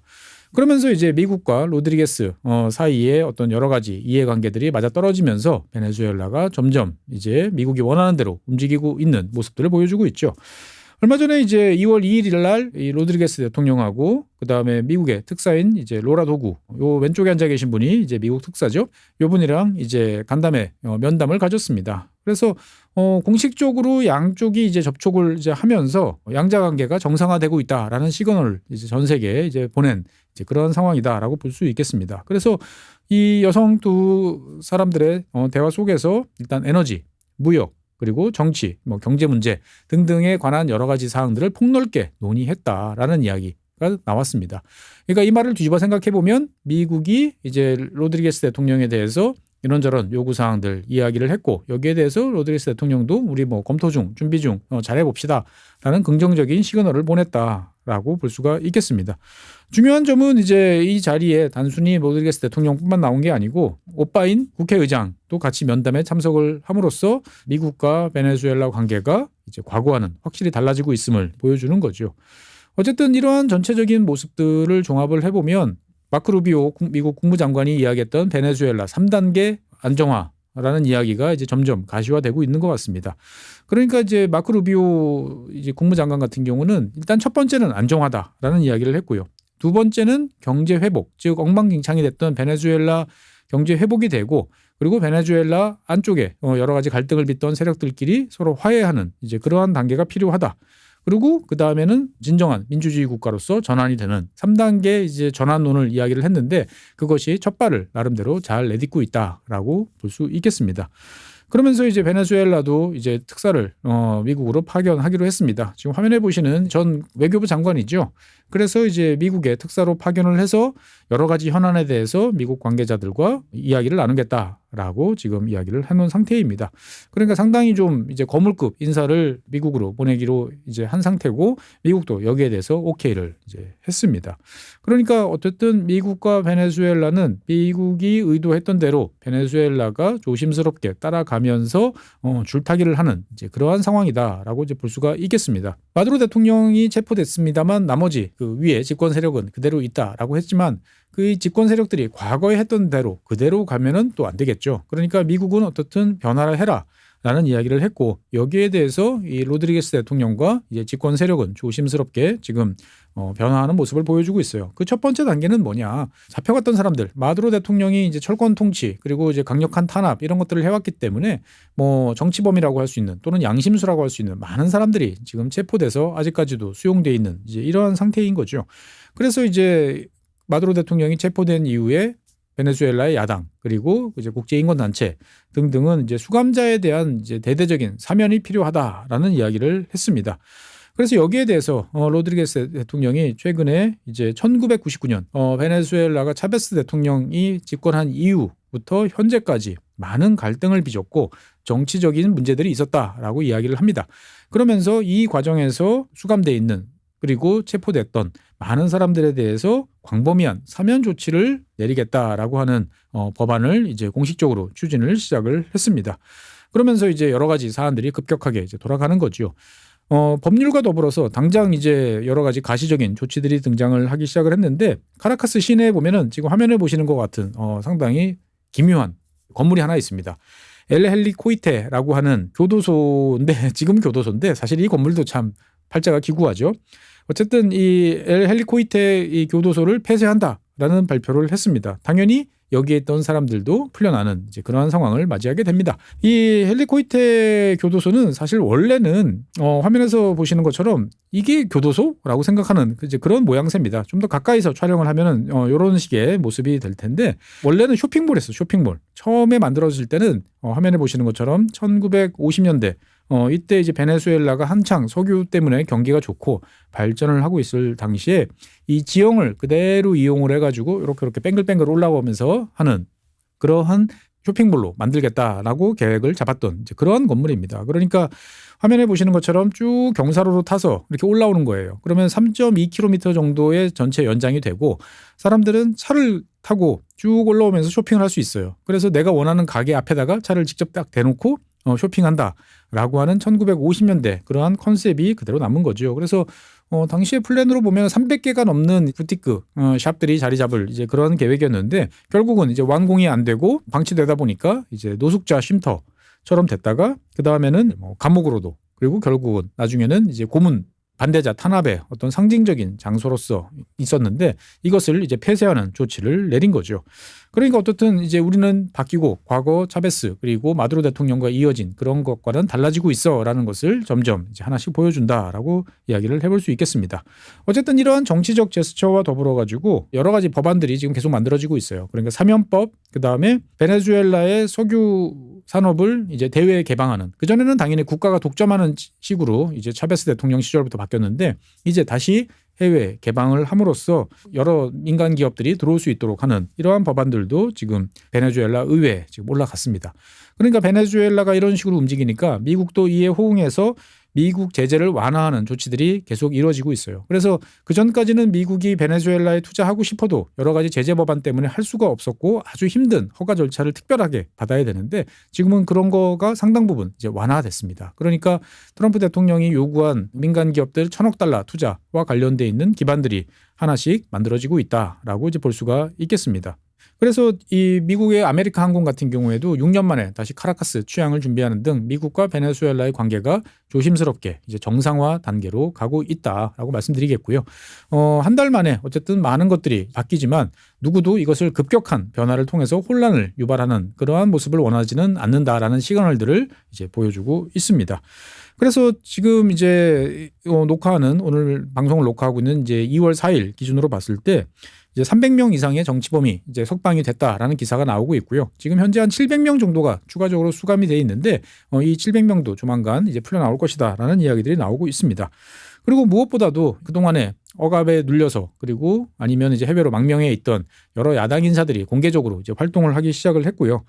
그러면서 이제 베네수엘라의 미래 앞으로 어떻게 될 것인가라는 이제 공개적인 논의가 여기저기서 이루어지기도 합니다. 이런 면에서는 이제 긍정적이긴 하지만 아직까지도 이제 베네수엘라 언론은 여전히 이제 친정부 세력들에 의해서 장악이 돼 있는 상태입니다. 그래서 몇몇 채널들이 조심스럽게 이 야당 인사들에 대한 어떤 뭐 발언 그리고 활동 이런 것들을 보도를 이제 해봤는데 당장 이제 검열에 걸린다든지 아니면 아예 방송을 못하도록 하는 이러한 조치들이 내려지고 있습니다. 그러니까 어떻든 기존의 마두로 세력들이 강력하게 국가를 사회를 통제하고 있다라는 시그널들을 이제 보내고 있는 거죠. 그리고 이제 베네수엘라 국민들 입장에서 봤을 때는 VPN 없으면 여전히 뭐 X를 비롯한 SNS에 접속이 이제 쉽지 않은 이제 그러한 상황이고요. 외국 언론인들 그러니까 베네수엘라를 취재하려고 하는 외국 언론인들이 나 언론인이요라고 하면 대부분 카라카스 공항에서 입국이 거부가 되고 있습니다. 그리고 관광객이거나 다른 위장을 해가지고 입국을 한다 하더라도 감시망에 걸려서 추방되는 일들이 지금 계속 벌어지고 있어요. 그러니까 상황을 안정적으로 가져가겠다라는 미국과 현재 로드리게스 대통령 이해관계가 맞아 떨어지면서 우리가 생각했던 것 같은 급격한 변화보다는 조심스러운 변화들이 지금 준비가 되고 있구나. 라고 이제 보시면 되겠습니다. 그러면 이제 우리가 여기서 관심을 가지는 것은 이제 당연히 석유겠죠. 막대한 양의 석유, 3,000억 배럴이 넘는 막대한 매장량이 베네수엘라 매장이 돼 있는데 이 석유를 과연 어떻게 할 것인가라는 거에 대해서 관심이 이제 쏠리고 있습니다. 그리고 이제 얼마 전에 뉴스를 보신 분들은 아시겠습니다만 최초의 석유가 미국으로 이제 오고 있다라는 이야기들을 했습니다. 그러면서 이제 많은 사람들이 생각을 하시기에 야 이거 이제 트럼프 대통령이 쌈짓돈처럼 마음대로 쓰는 돈이 생겼다라는 이야기들을 하면서 여러 짤들을 이제 만들어내고도 있습니다. 하지만 이 미국이나 베네수엘라 그리고 트럼프 대통령 모두 의외로 베네수엘라 석유와 관련돼서는 매우 조심스러운 모습을 보이고 있어요. 왜 그런지에 대해서 한번 이야기를 해보겠습니다. 일단은 첫 번째 이제 베네수엘라 원유 그러니까 생산은 했지만 팔 데가 없어가지고 쌓여있던 원유 중에서 한 5억 달러 정도 지금 화면에 보시는 이 5억 달러 정도는 비톨 그리고 테라피쿠라라고 하는 원자재와 관련되어 있는 세계적인 메이저 기업 두 곳한테 이제 매각이 됐습니다. 그래서 두 회사가 5억 달러를 지불을 하고 원유를 가져갔습니다. 그러면 이제 이 5억 달러가 어떻게 되느냐? 트럼프 대통령 호주머니로 인마이 포켓으로 들어갔느냐? 그렇진 않아요. 이 5억 달러는 일단은 미국이 감독하고 통제할 수 있는 카타르에 있는 계좌로 갔습니다. 그러니까 베네수엘라 석유 대금을 판 5억 달러는 미국이 아닌 지금 현재 카타르에 가 있습니다. 그리고 이 중에서 3억 달러는 어디로 왔냐? 베네수엘라로 왔어요. 그래서 베네수엘라의 4개 은행으로 이체가 된 것이 확인이 됐습니다. 그러면은 이 3억 달러는 뭐 하냐? 미국과 협의를 통해 가지고 지금 베네수엘라 국민들이 가장 어려워하고 있는 식료품 그리고 의약품 이런 것들을 구매하는 데 쓰이도록 일단은 용처가 결정이 된 상태입니다. 그러면 이제 나머지 2억 달러는 어떻게 될 것이냐? 일단은 계속 카타르에 있을 예정으로 알려지고 있습니다. 그러면 아니 이렇게 복잡한 왜 카타르에 갖다 놓고 이런 일들을 하느냐? 미국이 그냥 은행에다 집어넣고 미국이 알아서 쓰고 뭐 필요하면 베네수엘라에 주고 이러면 될 텐데 왜 이렇게 복잡한 일을 하느냐라는 궁금증이 생길 수가 있는데 사실은 미국 상황이 그렇게 간단하지는 않습니다. 얼마 전에 트럼프 대통령이 행정명령을 하나 발동을 했어요. 14373이라고 하는 이제 숫자로 표시된 행정명령을 발동했는데 우리말로 옮기면 그렇습니다. 미국과 베네수엘라 국민의 이익을 위한 베네수엘라 석유 수익 보호라는 이름의 상당히 좀 어려운 이름의 행정명령이 트럼프 대통령에 서명을 해서 지금 발동이 된 상태입니다. 이게 왜 필요한 이런 행정명령을 왜 했느냐라고 하면 압류 때문에 그렇습니다. 베네수엘라는 그동안에 전 세계적으로 봤을 때 한 1,500억 달러 이상의 부채를 짊어지고 있어요. 그러니까 이제 GDP, 현재 이제 베네수엘라 GDP가 쪼그라들다 보니까 베네수엘라 GDP가 한 700억 달러 정도 되는데 GDP의 2배 정도 되는 국가 부채를 지금 안고 있는 상태입니다. 그러면 이제 이 국가 부채는 뭐 중국이라든지 러시아라든지 하는 나라가 베네수엘라에 줬다가 지금 돌려받지 못하는 이러한 것도 있고요. 그 다음에 베네수엘라 정부가 과거에 발행했던 국채를 보유하고 있지만 베네수엘라 정부가 이제 디폴트를 선언하면서 받지 못했던 채권자가 보유하고 있는 부채도 있습니다. 다른 한편으로 보면은 과거 차베스 시절에 이제 국유화 때문에 뺏기고 갔던 자기의 자산을 몰수당했던 뭐 다국적 기업들도 다수 있습니다. 이 사람들도 아직까지도 자기의 채권이 있다라고 주장을 하고 있어요. 그러니까 그냥 합리적으로 봤을 때 국가 부채 1,500억 달러 플러스 기타 등등의 여러 가지 부채들이 상당히 많이 깔려 있는 이러한 상태다라고 볼 수가 있겠습니다. 그러면 이제 이러한 뭐 민간 기업이라든지 국채 보유자들은 어떻게 하고 있냐? 전 세계 여러 곳에서 지금 베네수엘라 정부를 상대로 소송을 제기를 하거나 중재를 요청을 하고 있어요. 그래서 해외에 있는 베네수엘라 돈들 또는 뭐 부동산 이런 것들이 압류돼서 이제 이러한 채권자들 손에 넘어가도록 하는 그러한 일들이 벌어지고 있습니다. 그러다 보니까 이러한 상황에서 베네수엘라 석유를 판 돈 이것이 이제 미국이라든지 어느 나라에 있다라는 것이 알려지면 당연히 내 돈 내놔라고 하는 사람들이 압류를 이제 걸 가능성이 높습니다. 그러다 보니까 미국 입장에서 봤을 때는 이 베네수엘라 원유 판매로 벌어들인 소득이 그렇게 압류되지 않도록 하는 조치를 취할 필요가 있어요. 그래서 그 내용이 행정명령 14373입니다. 압류를 걸지 못하도록 하는 행정명령이에요. 그래서 보호를 받도록 함으로써 미국이 체계적으로 베네수엘라 원유에서 벌어들인 돈 가지고 베네수엘라를 재건하고 그다음에 미국도 이득을 볼 수 있도록 하는 이러한 그림을 가져가겠다라고 하는 거죠. 어떻게 보면 트럼프 대통령답지 않다라고 볼 수가 있는데 사실 이거는 미국이 이제 과거에 겪었던 여러 가지 어려움 때문에 그렇습니다. 지금 화면에 보시는 것처럼 베네수엘라는 지금 1,500억 달러 이상의 이제 국가 부채를 이제 하고 있는데 과거에 미국이 이런 비슷한 일들을 한번 겪은 적이 있었죠. 언제였죠? 이라크입니다.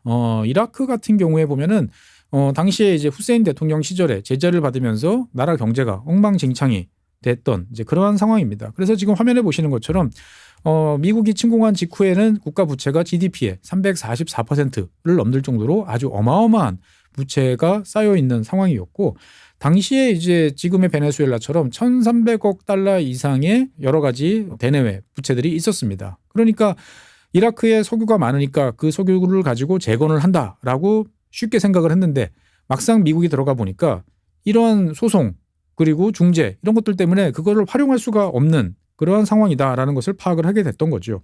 그래서 당시에 미국은 어떤 식으로 했냐. 석유 관련 자산 그리고 수익을 이제 뉴욕 연방준비제도, 뉴욕 연방준비은행의 이라크 개발 기금, 그러니까 DFI라고 하는 별도의 창구를 만들고 여기에 넣고 여기는 손대지 마라고 하는 별도의 조치, 법률을 통해 가지고 압류로부터 자유롭게 만들었습니다. 그리고 이제 사람들 입장에서 봤을 때는 이라크에서는 계속 석유가 나죠. 그러면은 그 이라크에서 난 석유로 벌어들인 돈은 누가 이상하게 입마이 포켓하는 게 아니고 다 사람들이 보이는 저 뉴욕에 있는 연방준비은행에 차곡차곡 쌓이고 있는 것을 알 수 있었습니다. 그러니까 이라크 정부는 자, 우리 돈 쌓이고 있는 거 알지? 그러니까 이제 우리가 협상하자라고 채권자들하고 협상에 나설 수 있게 된 거죠. 어차피 채권자들도 이미 10년, 15년 된 거 이자 받을 생각 전혀 없고요. 원금 이미 다 매각하거나 상계되거나 했던 상태들이 많았습니다. 그러니까 원래 원금의 뭐 10%, 15%, 30% 이런 식으로 채권자들하고 협상을 해 나가면서 타결을 받던 거죠. 그러니까 이제 10년 이상 시간이 걸리긴 했습니다만 지금 화면에 보시는 것처럼 2004년부터 시작을 해가지고 협상이 시작이 돼서 2010년쯤 되면은 아주 낮아지는 이제 그러한 모습을 보게 됩니다. 그래서 현재 이라크의 정부 부채 같은 경우에 보면은 GDP 대비로 따지면은 30%도 안 되는 아주 건전한 재정을 이제 유지하는 이제 그러한 상황까지 이제 오게 됐습니다. 그러니까 어떻게 보면 이제 이러한 경험을 그대로 베네수엘라에 적용하겠다라고 하는 거죠. 그러니까 막 날파리처럼 덤벼드는 채권자들의 압류로부터 베네수엘라의 석유 수익을 안정적으로 잘 지키기 위해서 행정명령을 이제 발동을 했는데 이라크와 차이점은 뭐냐? 일단 이라크 같은 경우에는 당시에 법률로서 의회의 도움을 받아가지고 법률로 제정을 했는데 트럼프 대통령 입장에서 봤을 때는 베네수엘라와 관련돼 있는 일은 그냥 트럼프 대통령 마음대로 한 일이에요. 그러니까 의회에서 이것을 협조를 빨리빨리 해줄 수 있느냐라는 퀘스천이 하나. 두 번째는 이제 아무래도 트럼프 대통령 입장에서 봤을 때는 내가 쓰고 싶은 대로 마음대로 쓸 거야. 라고 생각을 더 하겠죠. 그러다 보니까 이 행정명령의 내용들을 과거 이라크와 비교를 해보면 미국 정부가 직접적으로 통제하거나 활용할 수 있는 여지가 훨씬 더 많다라는 점이 차이점입니다. 어쨌든 이러한 식으로 해서 베네수엘라에서 벌어들인 돈이 이제 미국 계좌로 이제 들어오는 거고 이것을 베네수엘라 정부와 협의를 하면서 쓰되 트럼프 대통령이 내가 쓰고 싶은데 추가적으로 더 쓸 여지도 있는 그런 제도가 만들어졌다라고 이해를 하시면 되겠습니다. 그런데 이게 이제 아까 계좌가 카타르에 있다고 그랬잖아요. 미국도 아니고. 아까 이라크 같은 경우에는 뉴욕에다가 계좌를 열어가지고 그것을 활용했다라고 했는데 지금은 카타르에 가 있단 말이죠. 이게 왜 그러냐. 이 행정명령에 의해서 지금 압류를 막아놓은 상태예요.